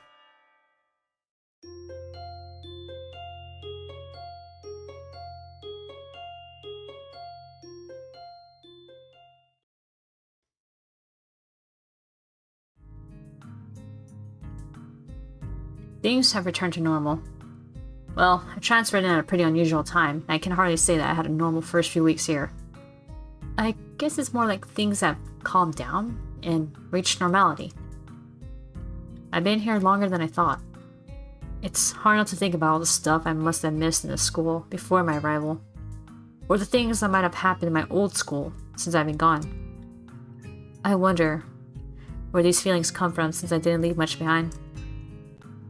I have a lot more here that I like. If that was the case, that I wouldn't even bother with something like student council or Shizune Misha. I'd be hard pressed to care about everything, or anything, sorry, if the school was how I imagined it would be. So, even this feeling of a daily routine makes me glad in a way. I dread the amount of work that's going to hit me in student council after school, and I want to consider stepping out of my duties. Just this once. Yet, it's nice to feel like there's something I can do. Shizune drops a stack of attendance sheets next to me. Thanks again for helping out. Thanks again, Hee-chan. I like that, you know, as we're progressing, or as he is progressing his lessons in sign language, we're actually starting to see we're actually starting to see like him interpreting her sign language. It sure is a lot of work though. I had to skip out on sign language class again, but now I'm at a level where I can understand most of Shizune and Misha's conversations with each other. So I'm not too bothered by it. Shizune still doesn't know that though. I'm determined to keep things that way until I'm very sure of my skills. Perhaps it's a little childish of me. Tanabata is in less than 5 days, but they're only going to start building the stalls tomorrow. Hey Chan, I'm about to help out with building stalls again starting tomorrow. Oh, why? What was the point of taking them apart then? That took days, didn't it? Yep, that's right. Even though Hee-chan wasn't there for it. I would have helped if you asked. It wouldn't have made sense to bore you with cleanup duty after you enjoyed the festival so much. It wouldn't have made sense to bore you with making you clean up right after the festival. It would have ruined the fun. Besides, Hee-chan is lazy anyway. You would have tried to run away again. Shi-chan doesn't like playing foxhound. That stings. Shizune covers her mouth with her hand and starts shaking. It takes me a second to realize she's laughing, mostly because she's doing so completely soundlessly. It's a little strange to see, but more or less the same good-spirited kind as Misha's, without being eardrum piercing. Oh, that's a good question though, Hee-chan. Huh? Stalls. It's a storage issue. The school doesn't have anywhere to store so many stalls since each one is pretty large. They won't pay for outside storage either, so this is what they decided on. It's inefficient, but cheaper. Because the school doesn't have anywhere to store that many stalls, Hee-chan. Yeah. Right, they do. But they don't want to pay. Sorry, Shi-chan. It's because of the previous generation. The leadership decided that outside storage costs had risen too much, and the student council before us was too weak-willed to tell them that it's stupid to have to build and disassemble 60 stalls twice every year. Okay. Hey, Chan, let's eat something. It feels like we've been working all day. Oh, we have. Now that I think about it, I am hungry. I would have had lunch, but it was really crowded today for some reason. So I decided it wasn't worth the trouble. It was like that today because they had some especially interesting things for sale on the side. Like what? No, don't tell me. I guess it doesn't matter since I won't be able to eat at them anyway. Shizune looks oddly pleased with herself. I wonder what the context of that could be. I prepared ahead of time for this. Beaming with self-satisfaction, she produces a large assortment of food from her bag. I can immediately see that 90% of it, or more, was taken from the lunchroom. There's a lot as well. Isn't there a limit on how much a person can buy? I don't think so. If you got the money, I'm pretty sure they'll take it. They'll be happy to take it.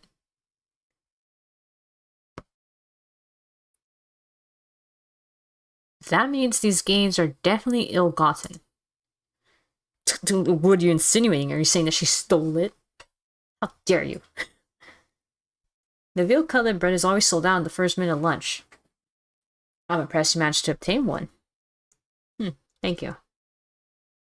Look at her face. She knows what she did. I reach for it quickly, but Shizune immediately makes a grab for it as well. Her hand goes slack for a second when it touches mine, but she immediately pushes forth with a redoubled effort. That blazing competitive spirit flashing dangerously in her eyes. Her fingers pry at mine, searching for an opening. I don't budge an inch, prepared to fight for this bread with my life. I might never have another chance to eat this. You know what? Understandable. Back to the death when it comes to food. I am fully aware that if we continue like this, we could crush the bread, greatly reducing its edibility. Says you. Misha, tell her that unless she lets go, this bread is gonna be crushed. Huh? Why can't you do it yourself? I'm startled she could so nonchalantly let slip that I could communicate with Shizune just fine if I wanted to. I almost considered the possibility it was intentional. But I'm sure she was just distracted trying to tear the wrapper off a juice box straw. Isn't it obvious I can't let go of the bread? I can't tell Shi-chan that either. Oh, wait, no, that then. Oh. She puts her palms up to the sky and shrugs, a wide grin on her face. She's like, you're on your own, buddy. Sink or swim. Why not? Because you have a stake in this, so I can't trust you. If Shi-chan wants to reply, she has to let go of the bread, and then you win. Who knows, maybe that's what you want, Hee-chan. It wouldn't be fair, so I'm gonna be neutral, like Switzerland. Switzerland? Do you know about Switzerland? Of course I do, it's neutral, they're neutral. Shizune stares at me cockily, the tip of her tongue sticking out slightly from between her teeth as she continues to tug firmly at the veal cutlet bread between us. Suddenly she lets go and holds her hands up, palms facing outwards.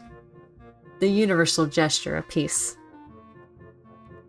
It seems like a poor way to settle this, doesn't it? I might crush the bread. She glares and her passive expression quickly plummets into a disapproving grimace. Hee-chan, drop the bread. We're negotiating now. I drop the bread reluctantly. Misha's hand darts in from the side, her fingers drumming across the table as it makes its way over. Haha. Don't mind me. I don't even really like veal. I'll just take this sandwich right here. And send it a drink too. Picking up cautiously, she immediately retreats. She has the right idea. I could just pick something else. There are lots of delicious things here. The chicken katsudon bread is also a popular seller, making high in taste and demand. Oh, katsudon.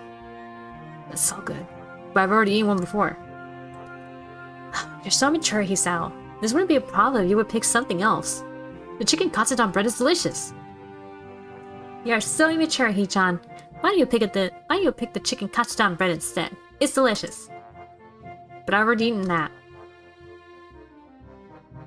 Hee-chan, why are you so obsessed with eating the veal cutlet bread, specifically? It's hard to get normally. Rare things are more delicious. You're acting like a child. You're acting like a kid, Hee-chan. Why don't you eat the chicken bread? That's not important. Turning bright red, she smiles cunningly and continues. There's no reasoning with you, so it looks like there's only one way to settle this. We are gonna play for it. Oh, of course. That doesn't matter. We'll play for it instead. Somehow I expected this. It's the logical conclusion. Shizune has been studying for a long time, pretty much continuously up until now. When the final's over, I guess that surplus energy has to go somewhere. Play what? The oldest game known to man, upon which the fate of nations has been known to rest. Rock, paper, scissors. We'll play rock, paper, scissors. I just realized that Misha has definitely been very, like, paraphrasing what Shizune's been saying.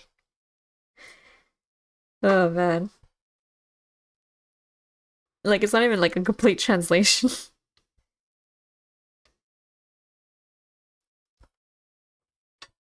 Oh, man, that's actually, that makes it a little funnier, though.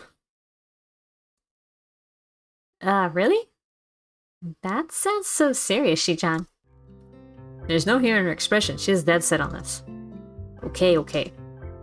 She draws her hand back, and I mirror her. This one is kind of a luck-based thing. Go! We both put out rock.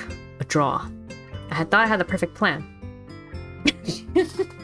Rock is unbeatable. Okay. Shizune frowns, deeply upset by this unexpected turn of events. Not as planned. She expected a win on the first try. Again. 2 papers. Damn. Again. We both draw 2 rocks again, but the third hand is among us representing scissors. This looks like fun. Can I play? Hahaha. It's a duel, Shi-chan? Dueling combat. You're right. I really don't know. The faster she signs, the harder it is to follow. In fact, it looks like even Misha is having trouble keeping up. What's she talking about? One more time. We tie again. Every time. Shizune demands a rematch, eventually skipping that step altogether and throwing rock, paper, scissors out with increasingly reckless abandon. Even playing completely randomly, we continue to tie. This is a mathematical long shot. What are the chances of that? What the fuck? Misha hovers above us, watching it all, and laughing each time we draw. After 16 rounds, Shizune pushes her chair away from the table and stands up. Enough of this, Hee-chan. I see what I've been doing wrong. This will all be over in the next round. So brace yourself, okay? Okay. I have studied your thought process, and I see how you play. I'm anticipating your next move, and will combat it expertly. This is all news to me, as I can't remember what we were doing this over. Food. You were doing it over food. Having seen No Game No Life, there is no luck involved at all. Oh. I have not seen it, no.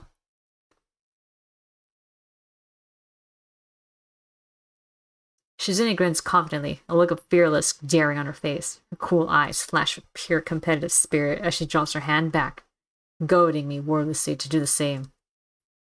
Her form is amazing, like a professional bowler or something, just to throw a hand motion. It does remind me though of the stand in Diamond is Unbreakable, JoJo Part 4, where it worked on rock, paper, scissors.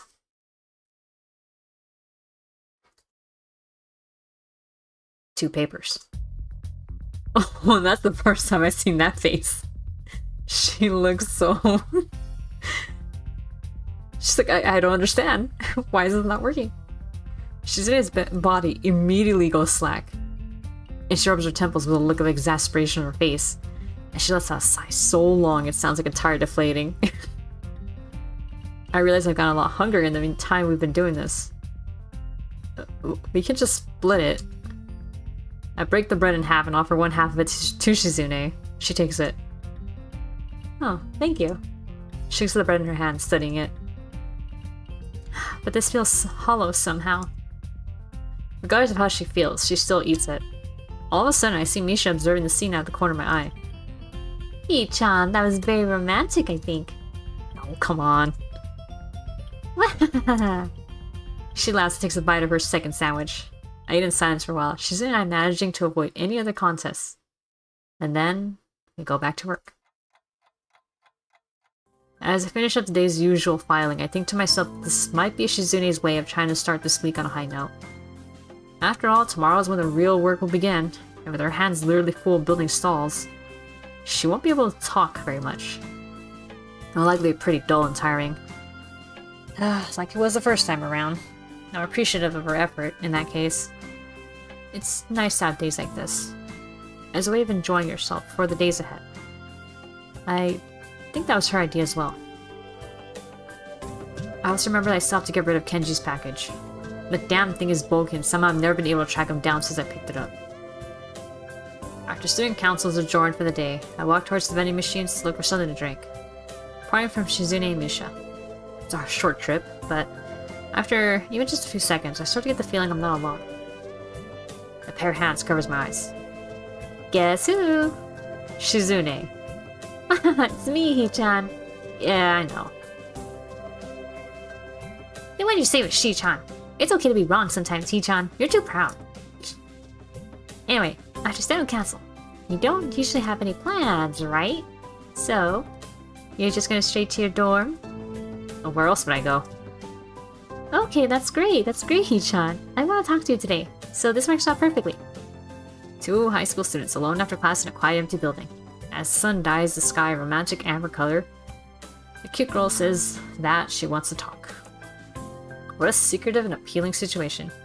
My imagination is buzzing. It's likely not going to be anywhere near as exciting as I'm making it out to be, but it's fun to play it up that way.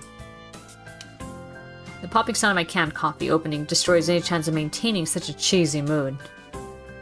It's sounding louder than I'd ever thought imaginable, amplified by the context of the situation. I say in disappointment and relief. So, what is it? Huh? Oh, yeah, actually, I'm a little behind in some of my classes, and if I don't catch up, it could be a problem. I can't put it up any longer. My teachers say that I had to really start taking things seriously, so I should listen especially. Because this is the third time. I'm sorry, Hee-chan. Why are you apologizing? I won't be able to help you or Shi-chan with student council for a few days. It'll only be for 2 or 3 days, really. I'll definitely try and come back as soon as possible. But I can't say I'm happy about this. It's supposed to be getting really busy this week too, isn't it? That's some unfortunate timing. For a second, I want to ask if maybe Shizune could pull some strings together out of it. But Misha looks so genuinely apologetic about it. It'd be pretty dickish of me to say something like that. Yeah, I would. Besides, if she says it's something that can't be put off any longer, I'm inclined to believe her, considering how surprisingly serious she can be with student council duties. Yeah, I see. It's okay. You managed with just Shizune and yourself last year, didn't you? So I'm sure I'll be able to as well. Don't worry about it. Really? Thank you, Hee-chan. Really. Yay. I didn't know Hee-chan would take it so well. I thought you'd be worried with How there's gonna be so much work with Tanabata coming up and everything. Ah, damn, she knows Melody well. But Hee-chan is so composed. I'm glad. Yeah, you're sort of right. I was thinking about it, but it's not that big a deal. I'm not gonna freak out over that. It's gonna be a little annoying passing that pad back and forth to talk to Shizune, though. Hee-chan, just tell Shi-chan that you can use sign language too. I don't understand why you won't. Not yet. I can understand most things already, but I want to be really sure. Actually, I wouldn't mind. The secrecy is killing me too. And it would be nice to be able to talk to her in a real conversation. Don't worry, I'm gonna have to tell her eventually. I want to. Actually, I'm trying to think of a good opportunity for it. That won't be a problem, Hee-chan. Why not? Well, because I kind of told Shi-chan that you could understand her. She was worried about the same thing, that you wouldn't be able to understand each other. So, I was worried, but it worked out fine in the end after all. I lose it. Ah! Do you know how stupid I look now? I sat there for like half the damn day acting like I couldn't read sign language. And are you seriously telling me that she knew the whole time I could? Oh, she was probably thinking this guy's a complete jackass pretending he can't understand me. I just made a total ass of myself. How could you let me do this? Misha frowned, seeming lost for words, on realizing that I'm taking this differently than she might have expected. She doesn't speak again until after seeing that I've calmed down. But, Hee-chan, I think this is definitely for the best. She says without batting an eye, having waited patiently enough through my panic to say it. The cheerful delivery of her words makes it seem like she sliced out the time between when she dropped the bomb on me and now. It's pretty funny in a way. Oh, you have such a one-track mind, you know that? Yes. The damage is done. Misha can believe that things will work out with such unflinching certainty, I guess. Then maybe it's worth giving it a chance. And if things don't work out, I'll run as fast as I possibly can. To try and make it up to me anyway, just in case. She offers to buy me another drink from the vending machine. It's a very small token of apology, but I suppose it's the thought that counts. And her thoughts are sincere. Plus, it's a free drink, so I accept. He's like, you made me look an idiot, like a jackass.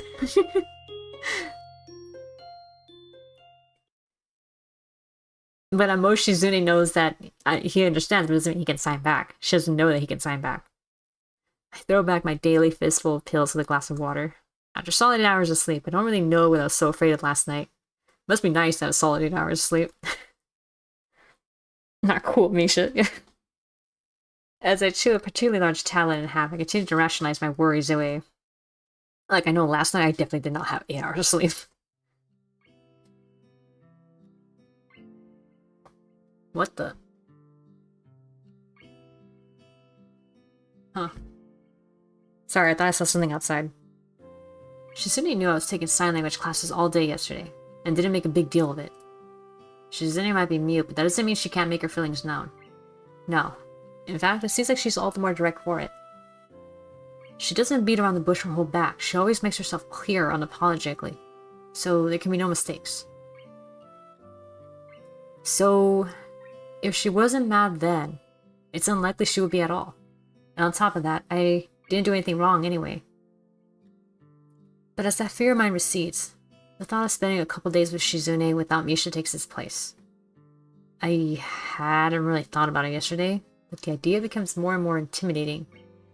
It's true I can understand sign language pretty well, but I would definitely hesitate to say I can understand it above a basic level. And if she were to speed up her signing, which she does quite a bit, I don't think I could keep up. Buddy, I think she knows that you're barely learning, so she might be a little clearer and slow with it. I mean, it seems like she only does it when she gets especially emotional, but I think, I don't know, I don't see Shizune be that, like, inconsiderate to realize, like, oh, like she would just ignore the fact that he can't. He's still new to it.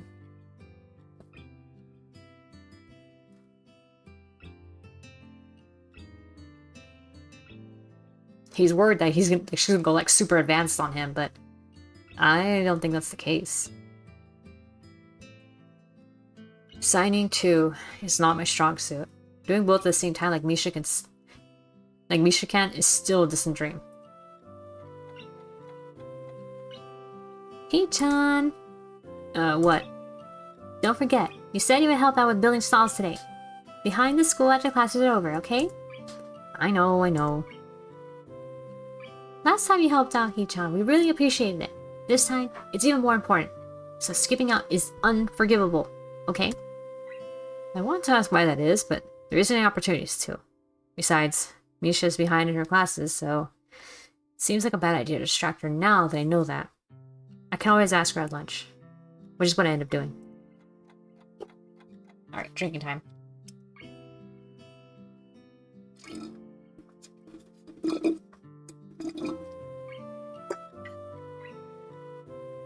Because Hee-chan, a festival that celebrates a town is exactly what it sounds like.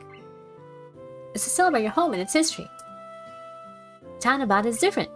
It's for wishes and lovers. That definitely makes them more important, doesn't it? Yeah, naturally, it would be. Is that really what it's for, though? Hee-chan, you have no sense of fun. She blows out her cheeks in displeasure before blowing the air out like a deflating balloon. You have to appreciate things like that, even if it's just an excuse to eat interesting things and dress up in the end.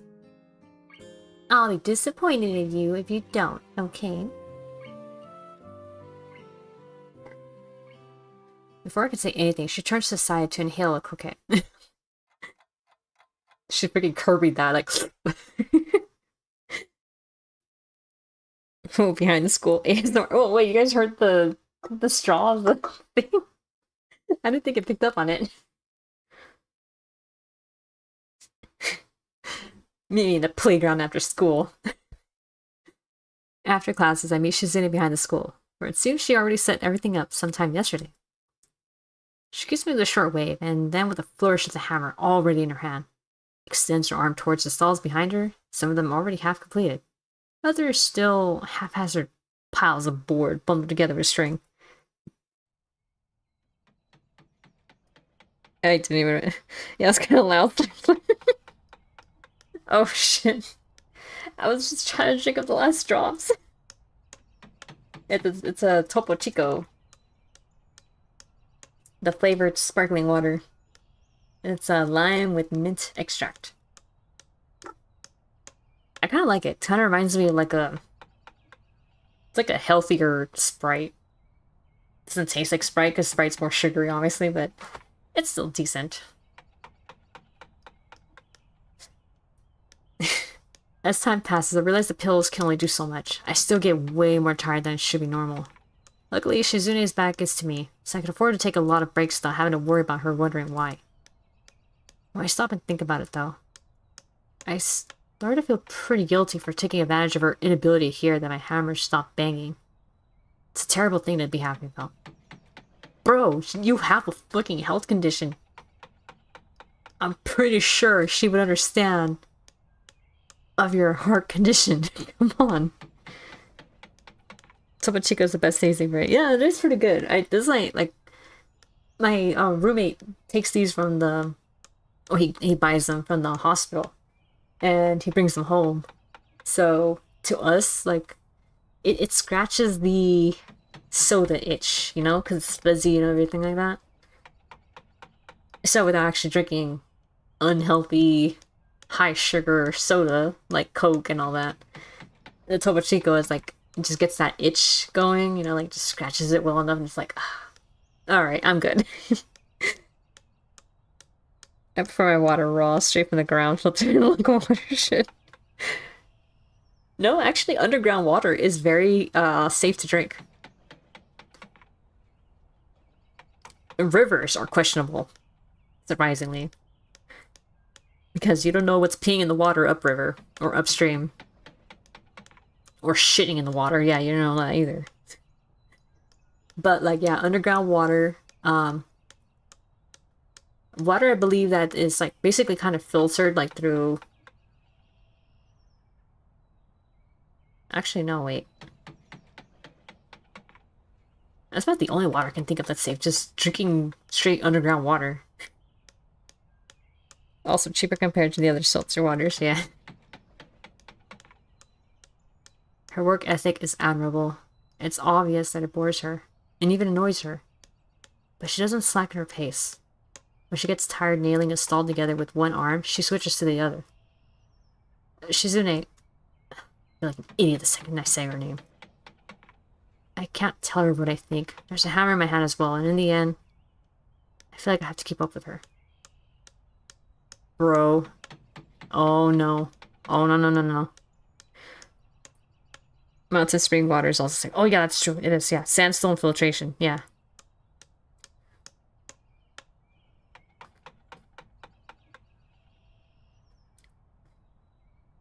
Local watershed is a defining feature of the county. Oh, all our water is solid. Oh. Oh, he said no.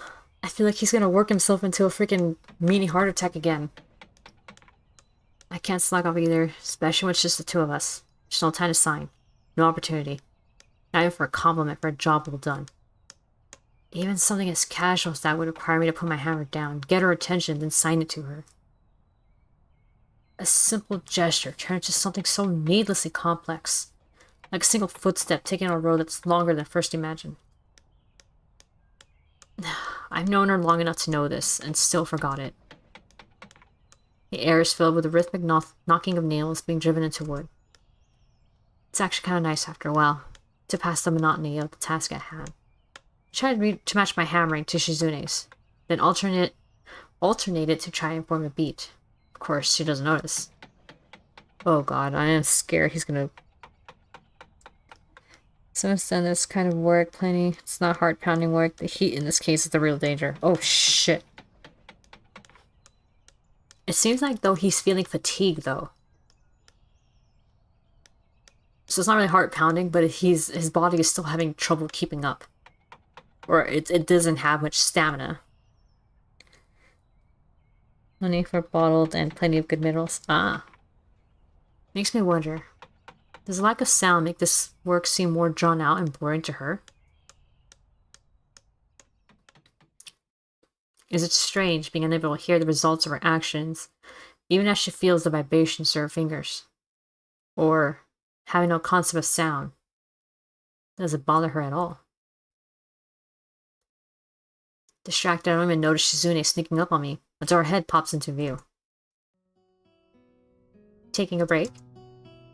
Yeah, I guess. Okay, let's do that. You can understand sign language. That makes it more convenient for both of us, even though you hid it from me. Why? Well, why what?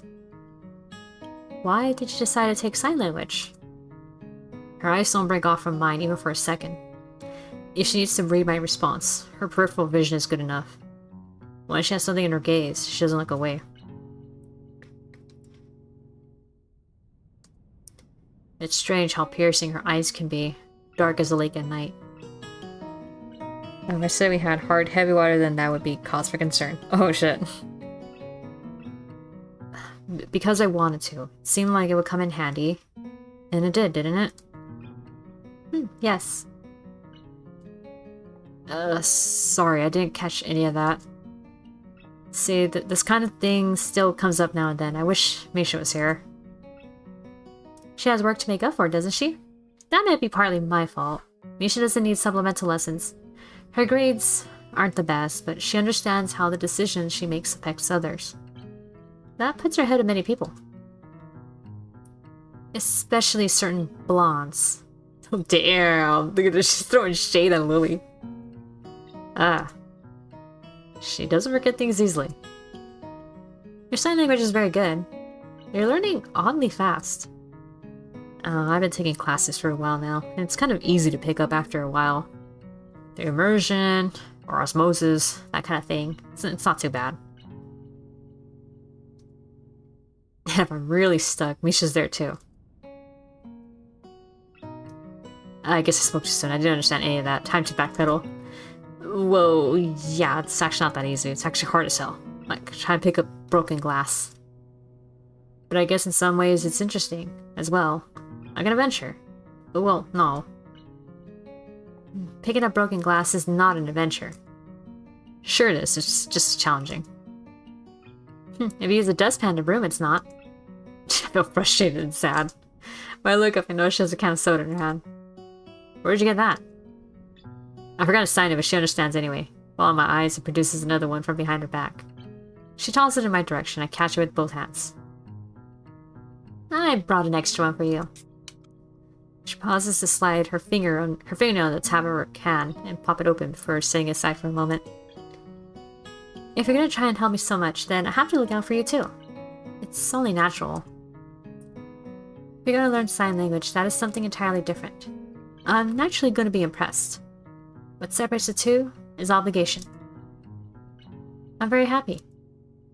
She downs her drink in one go, stretching her arms behind her back and jumps to her feet. Okay, back to work. And like that, it's over. Shizune returns to her work with the same energy as before. The lingering traces of a smile on her face, the only evidence that she had taken a break at all. As I do the same, I think that Misha was right in saying everything would work out for the best. Whoa, wait, why is everything getting dark? Everything so far seems to be going in that direction. What the fuck? Misha swings by as it starts to get darker, looking just as tired as I feel. And Shizune decides to stop for today. Oh, okay, so it was time. Okay. Fuck. I thought something was happening to him and his vision was blacking out. As we cover the day's work and go our separate ways, and look at how fluidly they talk to each other, and how easily they laugh together as they walk into their dorm. It makes me appreciate Misha's skill at sign language more.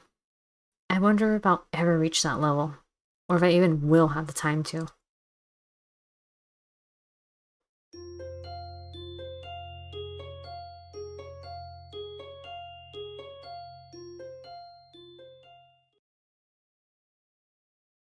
This is some nice, slow burn stuff.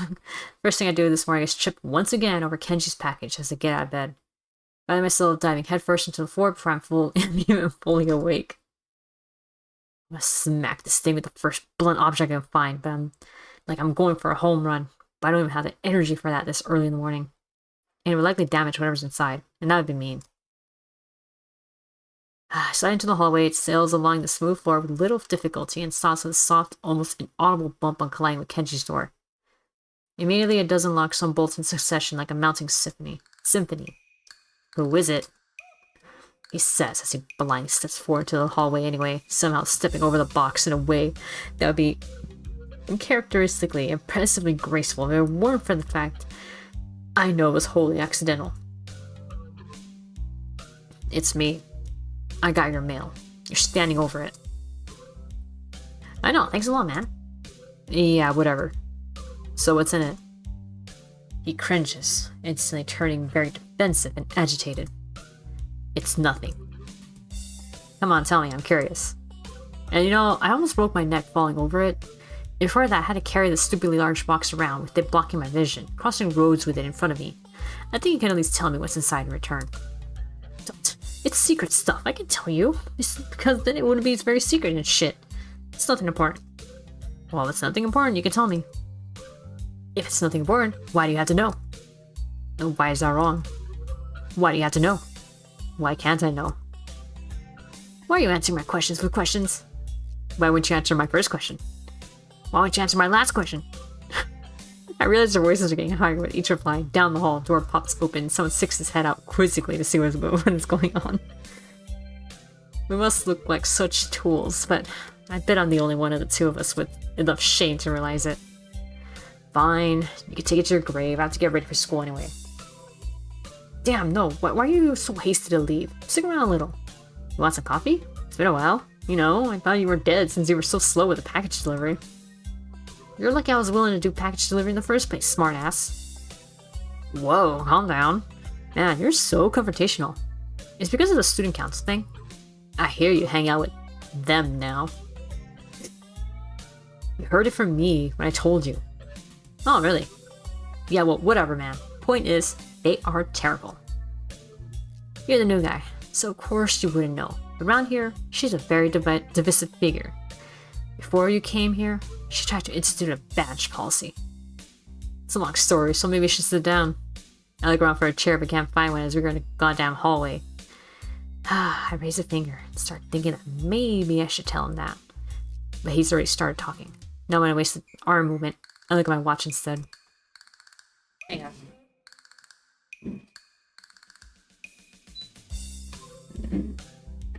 Okay, sorry. Turning on the fan. Need some air circulation in here. Never been a real reign of terror. If it had happened. Wait, you're judging her based on something that didn't even happen? Yes. Anyway, her idea was like merit badges, but there would be demerit badges. What would those do?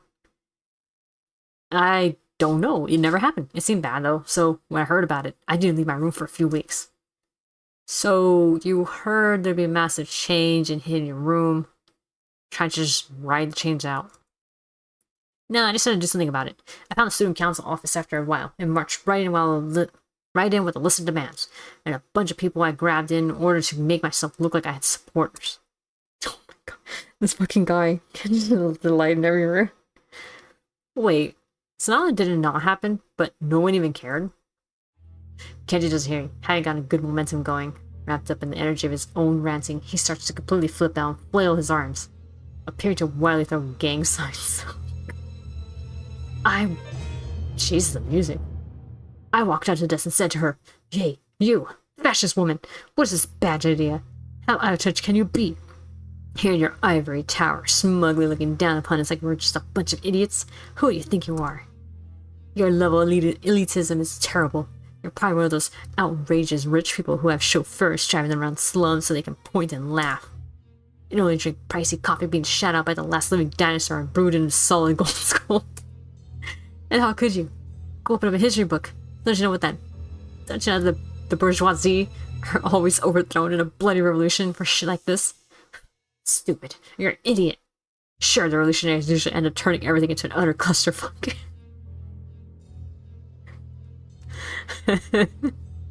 I mean, he's not wrong. Turn to utter clusterfuck later on, but a maniac is the only kind of person who could create a policy like this. It's like something I would create to make people suffer, only real, and you want to institutionalize it. Where will this desecration of our rights end? We are people. This is not justice. That's what I said. Then I added a cry of, they can take our things, but they'll never take our freedom! Oh, man. Like fucking going Braveheart on them, huh?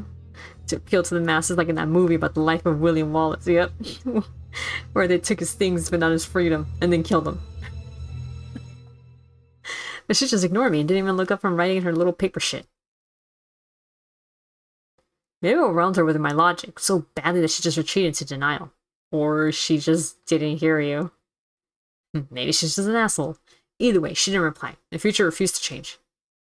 To top it off, on the way back I realized I had lost my student ID somewhere. This is the story of my life. Constant and seemingly futile struggle, like trying to climb up a brick wall with sponges for hands. Hey, you said nothing changed, but she didn't make everyone wear a bunch of stupid badges. So it did change.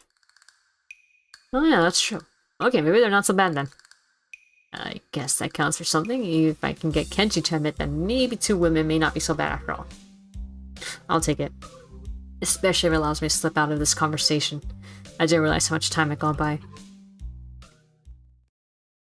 I try to run through my usual morning routine as quickly as possible. I check my watch again as I leave the dorms and see that I'm already late. Fortunately, the rest of the day goes more smoothly. After classes were over, I head to meet with Shizune again. Behind the school, I catch her leaning against a complete stand with parts of it still flecked with bits of paper and tape. Remnants of science from last time it was used. Absentmindedly, spig and nail in her hand, she hasn't noticed me yet. The temptation to sneak up on her is unbearable. Years of watching foreign wildlife documentaries have prepared me for this. I'm downwind. Conditions are favorable. However, the more I think about it, the more it seems like a bad idea. And if get caught halfway, I look like an idiot, and she doesn't know it's me, I could end up with an injury. Either way, I'll also look a little insensitive. So, it would probably be best not to try anything funny. As disappointing as it is. remember laughing at how ridiculous Kenji was, and now I see him in news articles at least once a week. He is, oh my god, you're right, he is that fucking guy. God damn. That or you see him on Reddit. He's either news articles or on Reddit. Oh my god. Oh my god, he would totally be a fucking Redditor if he wasn't blind. Or almost blind. Oh man. I walk in front of her, startling her a bit. Why so surprised? Did I catch you slacking off? No, I was taking a break. You don't look like you even broke a sweat. That's some break there, President. Shizune's eyes dart back and forth momentarily, and I think I managed to fluster her. There was exasperation on her face, and a little tension as well. But she can't back down. That'd be unthinkable for her. Her fingers dance across each other impatiently. You're acting competitive today. Are you trying to get my blood boiling? Do you want to make it a contest? Race to see who can construct the most stalls by sundown. No, I'm teasing you. That's okay. It's not a real student council if you can't tease a student council president a little. You agree, don't you? That isn't the student council's charter, so it isn't true. There is no charter. At least I don't think there is. The only thing they pledge loyalty to are the stack of takeout menus. Anyway, it's good that you're finally here. Even if you could have been here earlier. Pick up a hammer, we'll resume where we left off. As we work assembling stalls again, I slowly realized that it's really much less work than I would have expected. In fact, according to Shizune, we should be done by the end of the day with a little luck. The last time I did something like this for them, it took her, Misha, and myself almost 4 days to do it. It can't be just my imagination. You know, this doesn't seem like that much work. Because it isn't? The answer leaves me wanting a little more, knowing that isn't the best. Shizune puts down the hammer to elaborate. It would be impossible for 2 people to do that much work in less than a week. The truth is that I don't dismantle half the stalls. I just store them someplace else. Actually, more like I hide them in plain sight. She waggles a finger mischievously. But that's a secret. And it's not proper to reveal the tricks of the trade. You're not a magician. Winking, she takes out 2 plastic containers from her bag and puts them down on a nearby board before raising her hand slightly as if to say, ta-da! I made lunch today for both of us. You can have this one. The food shifted in my bag, and now some of it is mixed together. She hands me one of the containers. I open it. It looks delicious, if a little simple. She hands me a pair of chopsticks, as if she had just remembered to, and I eat what looks like some grilled beef. It's very tasty. You don't like your food touching other food? I do not. You're very picky.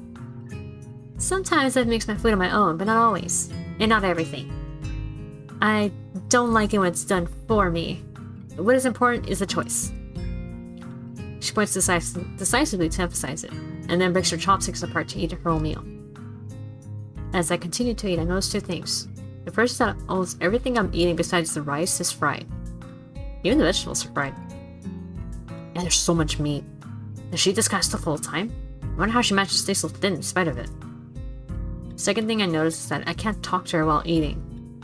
Talking with her mouth full is a little rude anyway, but with our hands holding our chopsticks and bowls, communication between us is impossible. Just like yesterday.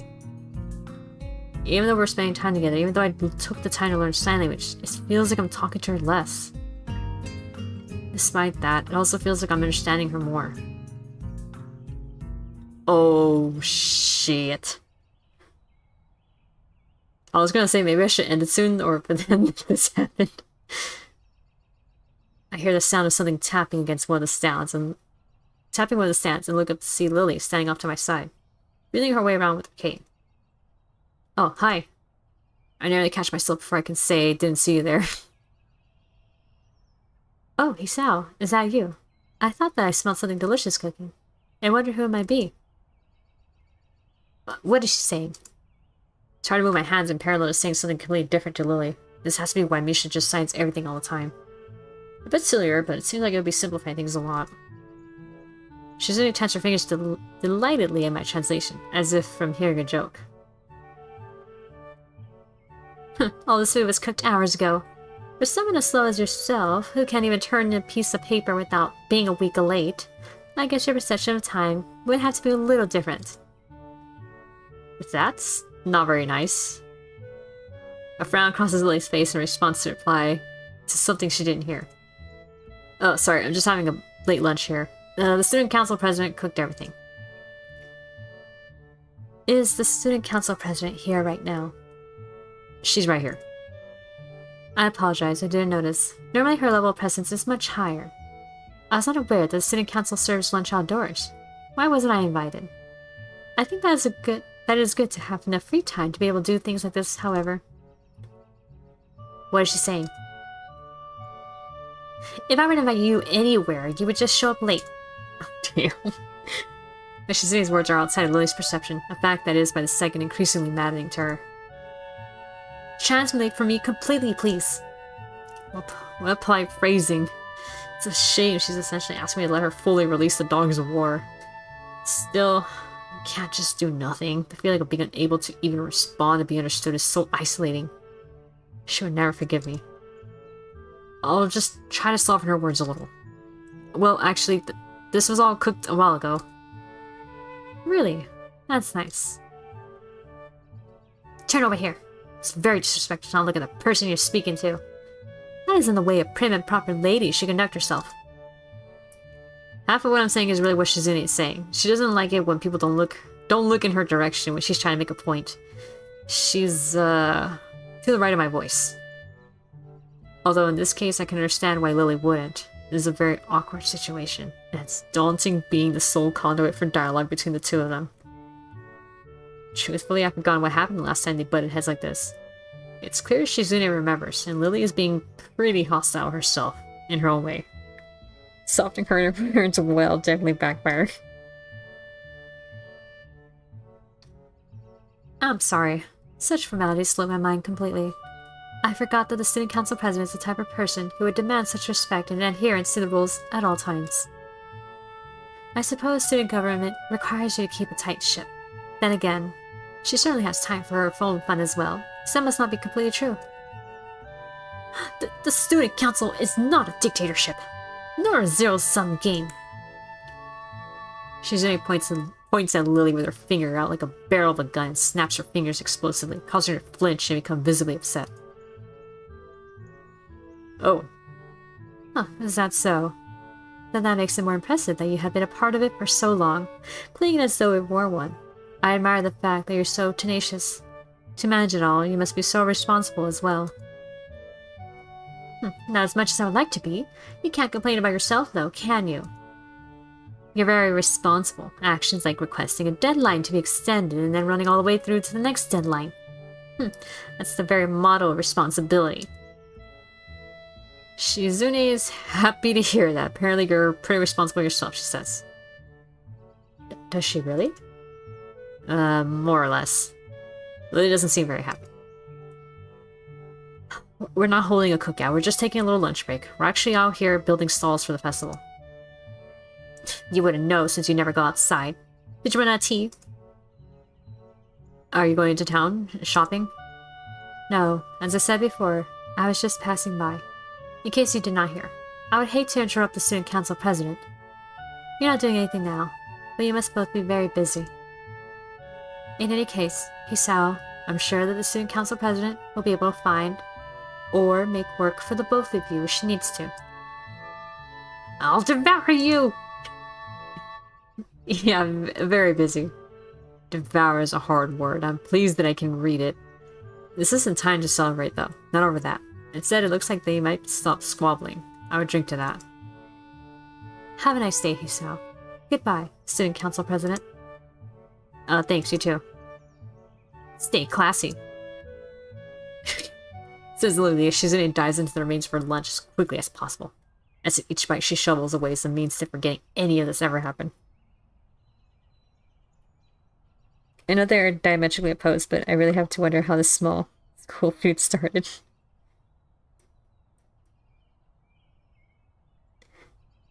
It's funny. I mean, and on top of that, like, communication would be a little difficult as it is between them, knowing that one requires a certain other sense to communicate with other people. Like, Lily requires hearing.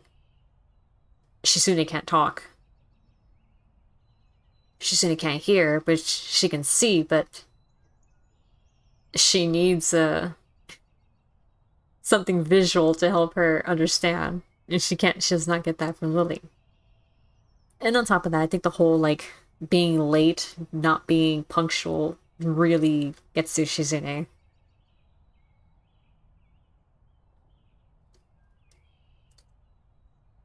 When she is done, she heads right back to having the same mindset. It's good that she's working off her frustration, but now it doesn't look like she's in any mood to talk anymore. Damn. About 2 hours later, she stops, having mowed through the rest of the stalls non-stop in that time. It still feels hard to approach her, and I think about how easily a conversation can die. After it took so long to be able to get her alone and speak to her directly, it almost hurts. Your translation was good. Really? First class. She punctuated with a thumbs up. For your level. There are many deaf people in the school, and sign language classes have been on the edge of getting cut for a while now. I'm sure you don't have any classmates, am I right? If you're only learning sign language now, your speed is going to be limited. That is why interest in it wanes, because it takes more effort than normal just to communicate. I imagine it's the same with all languages. In such a situation, conversations in sign language are less than they would inherently be to start with. I don't understand that word. Less what? Spontaneous. Misha's the only person who can really capture it. Yeah, that's definitely true. The expression changes for a second, changes back too quickly to digest. But I get the feeling that this isn't time to be pursued. What I really want to know about is... why? Oh, here it is. Spill the tea, girl. We're about to find out. Why do you and Lily fight so much? Tensing a little, visibly frowning, Shizune tenses her fingers and overlays them repeatedly, as if shuffling an invisible deck of cards. 2 fights that you know of aren't worth calling so much. If you had been here last year, you could say that. I heard it was a rough year. Something about how you tried to institute a badge policy. Surprise. Well, I want to hear more about that later, definitely, but... oh wait, no, that's him. Oh, sorry, I thought that was her talking. Surprise. Well, I want to hear more about that later, definitely, but... you don't like Lily very much, do you? Don't dodge my question. I'm not dodging anything. Hold on, did I go by it too fast? Let me see. Oh no, it's just her making the face. Okay, then. I didn't miss anything. I'm not dodging anything. She was part of the student council until last year. We didn't get along very well. She wanted to keep doing things like the old student council did. The old student council was just so ineffectual. It was stupid and insulting. I wanted to do more. And we had a fight. A lot of fights. She couldn't do anything on time. Then she said that what I wanted to do was meaningless. Just extra busy work. Does this look like meaningless busy work to you? She's made gestures around us. What's really meaningless is a student council that doesn't do anything. Weak, lazy, and boring. Especially boring. I couldn't get excited over sitting in a room with nothing to do. That's just a waste of time. Why would I even be there? It didn't get my blood flowing. Arguing with her does that. If she could have been that motivated before, she wouldn't have to put so much dedication to being my enemy. But if she shows that much spirit, it's not a complete loss. At least it's something. It's still exciting. I see. And what about the badge thing? She laughs, covering her mouth with her hands as if to hide it. Her laughter is the only thing she regularly tries to hide. Oh, that was just a joke. Having a little fun sometimes is important too. So she made a joke about implementing a badge policy.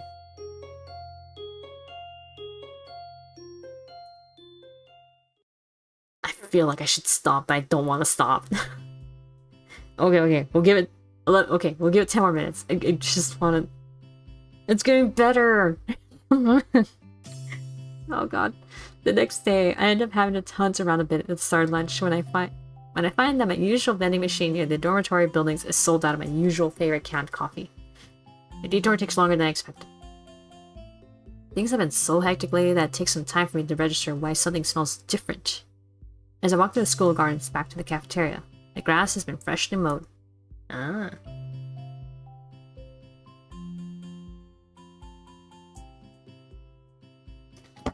Okay, sorry, I was drinking more water. So I had a Topo Chico, and then I also had a cup of water, so now I'm drinking the water. The realization makes me pause and watch for a bit. The odd group of students chatting or playing around in the grass and a couple of teachers conversing on the path ahead make for a very idyllic scene. Unfortunately, a feeling of imminent dread starts creeping up on me after a while. The feeling that I'm not alone. Oh no. I remember staying up very late into the night reading. Hey, Sal, is that you? Yeah, it's me. I guess I should be happy it's him, not, say, a slasher. Kenji begins talking as if he's having a conversation with someone other than me. Knew it. The haircut is unmistakable. No normal person would have a haircut like that. Consciously, I start touching the back of my head. Once I realize what I'm doing, I feel insulted. Yet too surprised to even get indignant about it. Yeah, what are you doing here? Measuring the temperature. Winter will come soon. It'll be too cold for women to go out and have their sex in the city style power lunches. Followed by obstructive human weight formation walks in crowded urban areas.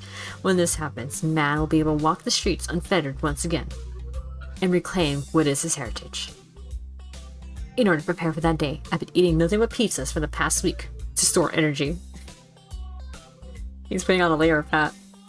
Okay. That's what bears do. So, there's much we can learn from a bear. Kenji nods, emphatically agreeing with himself.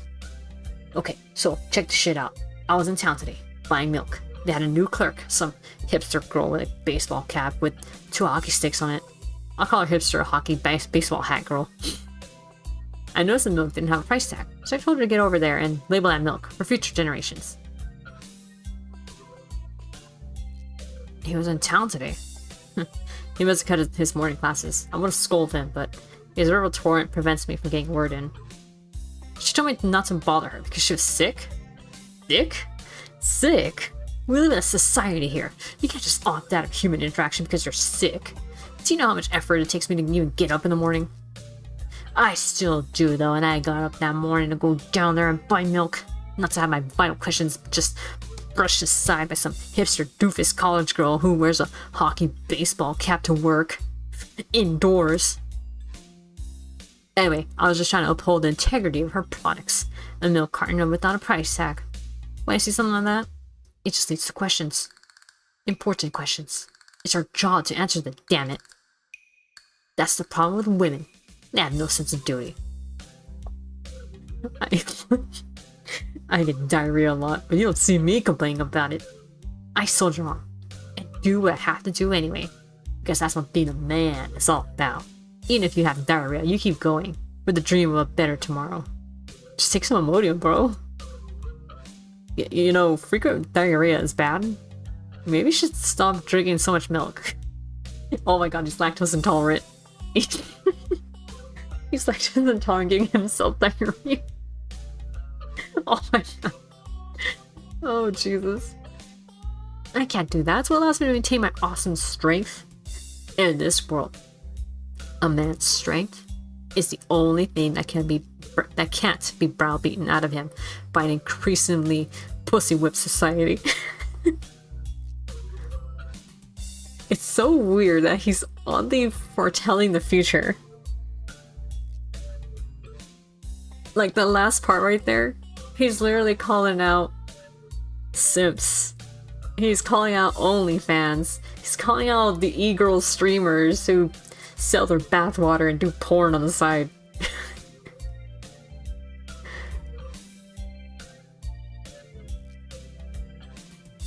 It's literally the Sims that fuel that. That's definitely Reddit. So they did in a way. Oh man. That's why I walk around leaving open jars of olives everywhere. Sometimes to show that I can. Do you refrigerate after opening? What? Man, I don't know, that's not important. You have to refrigerate after opening. Even elementary school kids know that. They can't get the jar open in the first place, so it doesn't matter. Nah, that's true. I'm a genius. He self-assuredly rubs his chin, which is something I imagine scientists did.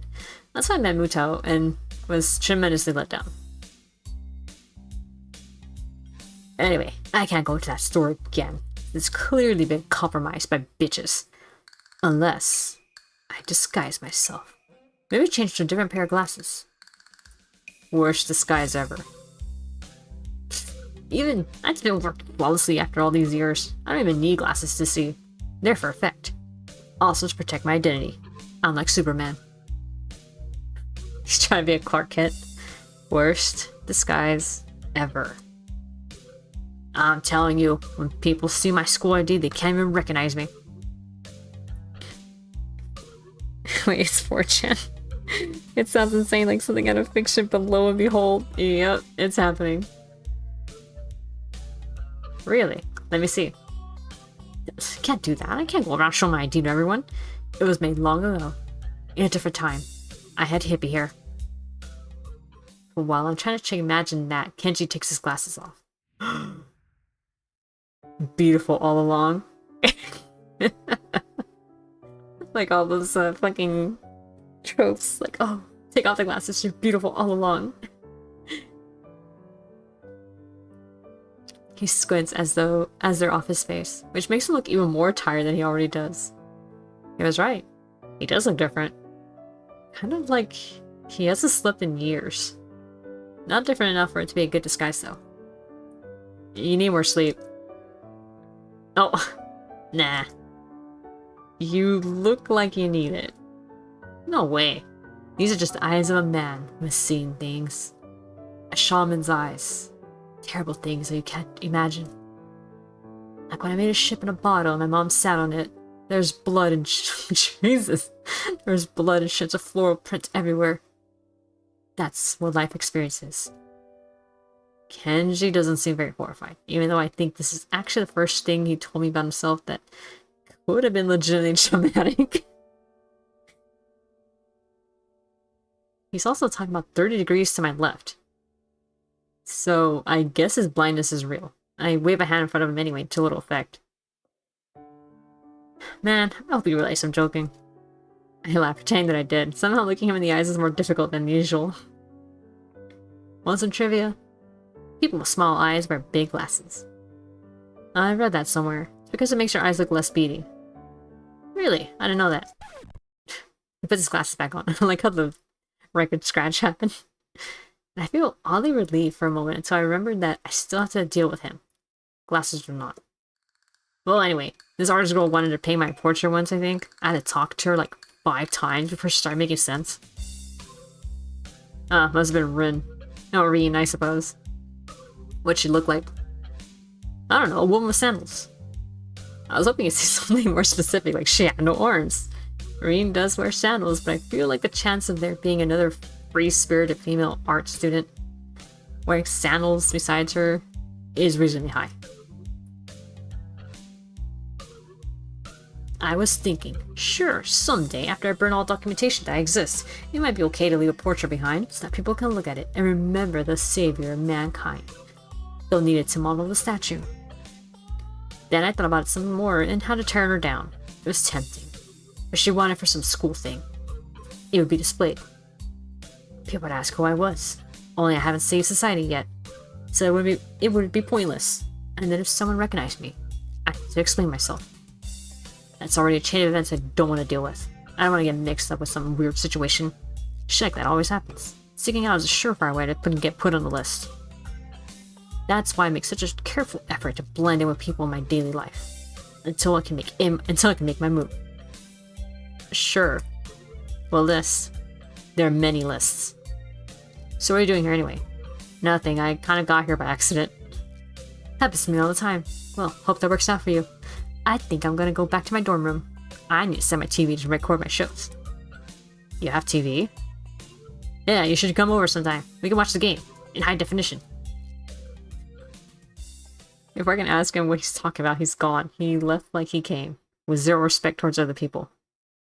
Kind of amazing. Now that Kenji's gone, I resume looking aimlessly at the school gardens in their summer splendor. It's no use. He ruined them for me. When I get back to the cafeteria, exhausted but alive, I think of eating lunch with Shizune again. You'll find her sitting at a table with Misha already. If it were anyone else, I would think how they were too far away for me to hear them. It's Shizune and Misha after all. If I wanted to, I could eavesdrop on the conversation easily. What a dirty thing to think about, but it's there. I don't want to, though. They must have a lot of catching up to do, even if it's only been a few days. I'm inclined to just leave them alone so they can do just that. However, the second they see me, they wave me over. Hi, Hee-chan! Hearing your voice again, even after such a short time apart, is jarring, and I wince. These past few days, I've forgotten the communication with Shizune is almost entirely silent. And concentrating on getting it right, I had tuned out even ambient noise. Well, I'll get used to it again. I'm glad she's back. I'm done making up all my work. Just in time. I won't have to miss the festival. Wahaha! Ah, if they really tried to enforce that, I would pull you out on student council business. If they really tried to enforce that, you would pull me out on student council business? That's abuse of power. No, it isn't, Hee-chan. Shi-chan says that if there were only 2 student council members overseeing the festival, it would be a problem, wouldn't it? Yeah, definitely. It has to be at least 3. It's for the good of everyone. It's perfectly reasonable. It's necessary. She leans across the table as Misha delivers her slightly disturbing militaristic justifications in a childish, bubbly up and down tone. Shizune looks so happy though, tenting her fingers and trying to hold back a laugh as Misha counts more seriously on her behalf.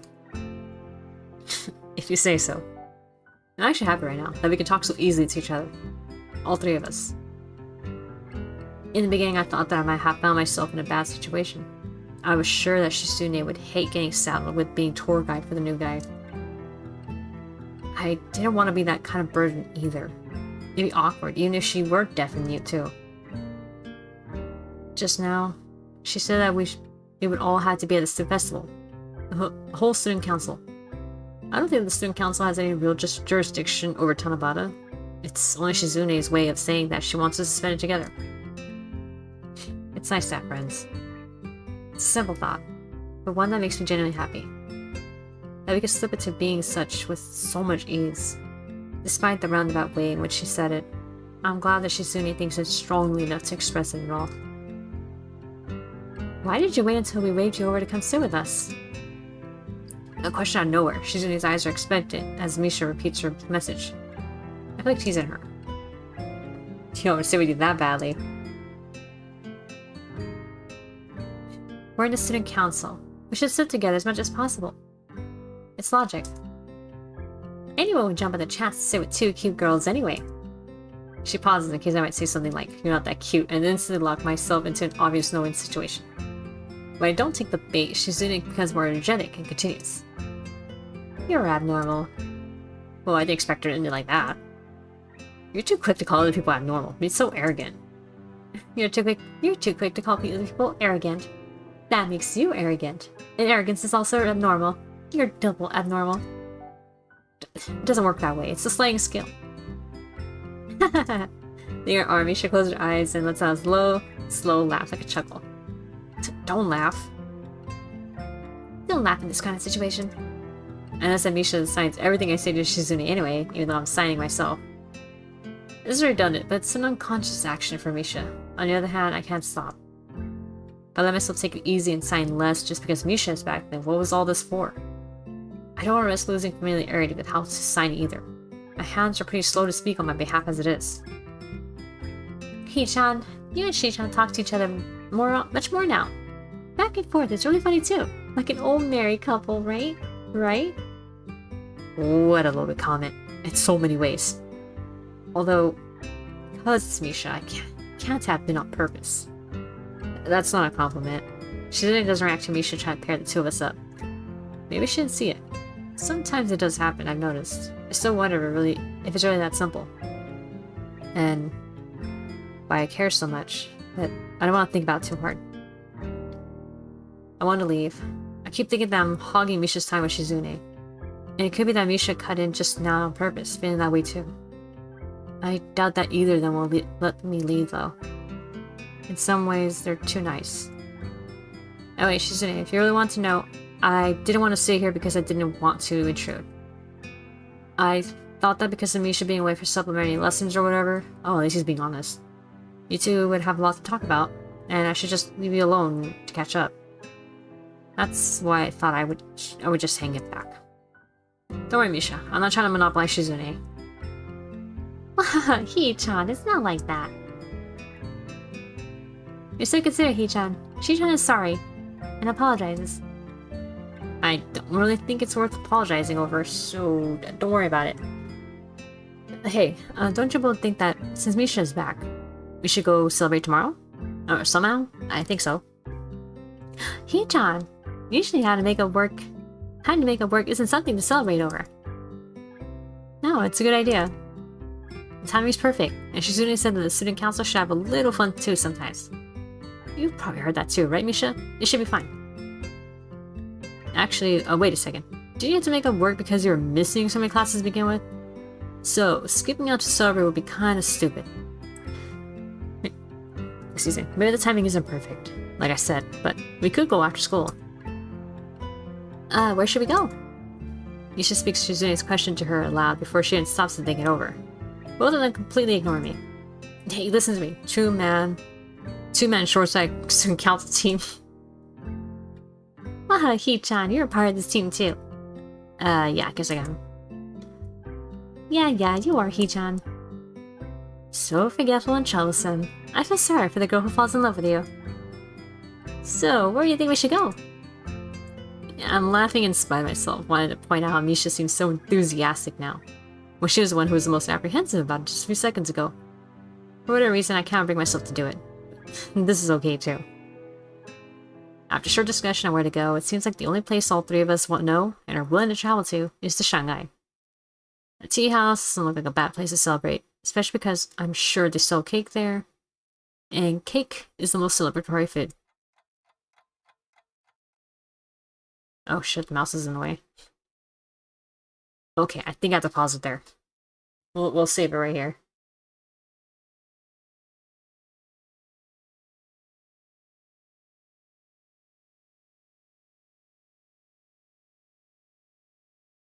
Past imperfective. I'm gonna say it over here just in case.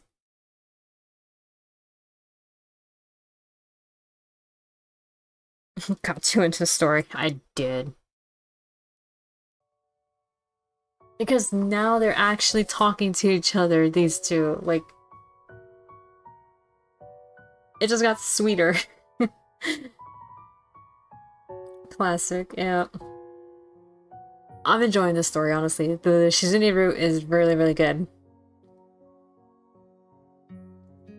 And honestly, if it's already this good on just one route, I can't wait to see the others.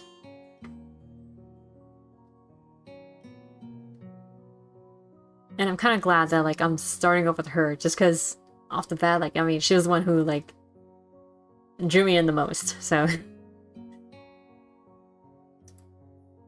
Vaguely remind me of Chie, you know, being so assertive, so... Anyway, I need to give my voice a rest. And it's getting late. But I kind of... you know, I think I made up for the time that, you know, for starting up a little late today, so... This is good. And surprisingly, I didn't get sleepy, so there you go. The moves are crazy, like, you finish it and you just lie on the floor after. Oh no! Don't tell me that. Oh boy. We're gonna have some emotional damage.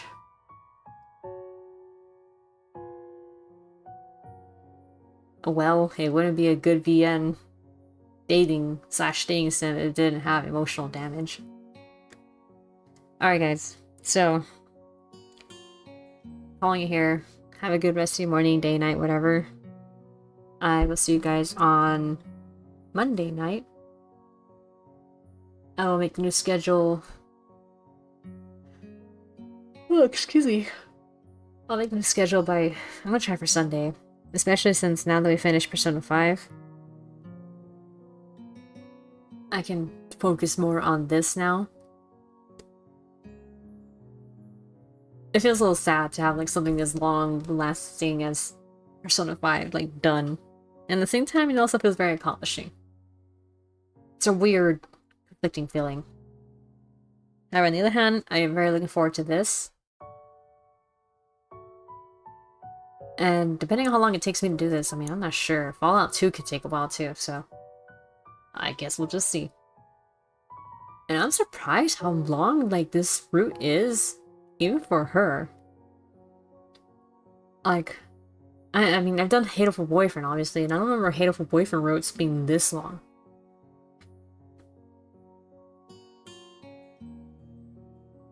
And, I mean, not that I'm complaining, it is pretty good. I really like the slow burn take on it, so...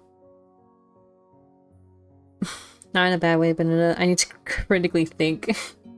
Oh, shit. Okay, so... There we go, closing it down. Alright guys, so... And you're still in Act 2. Oh shit, that's right. Fuck, I forgot about that. Oh, well, guess we'll see. Alright guys, so I'll see you guys on Monday night. So, till then, take care. And I'll see you then. Bye-bye.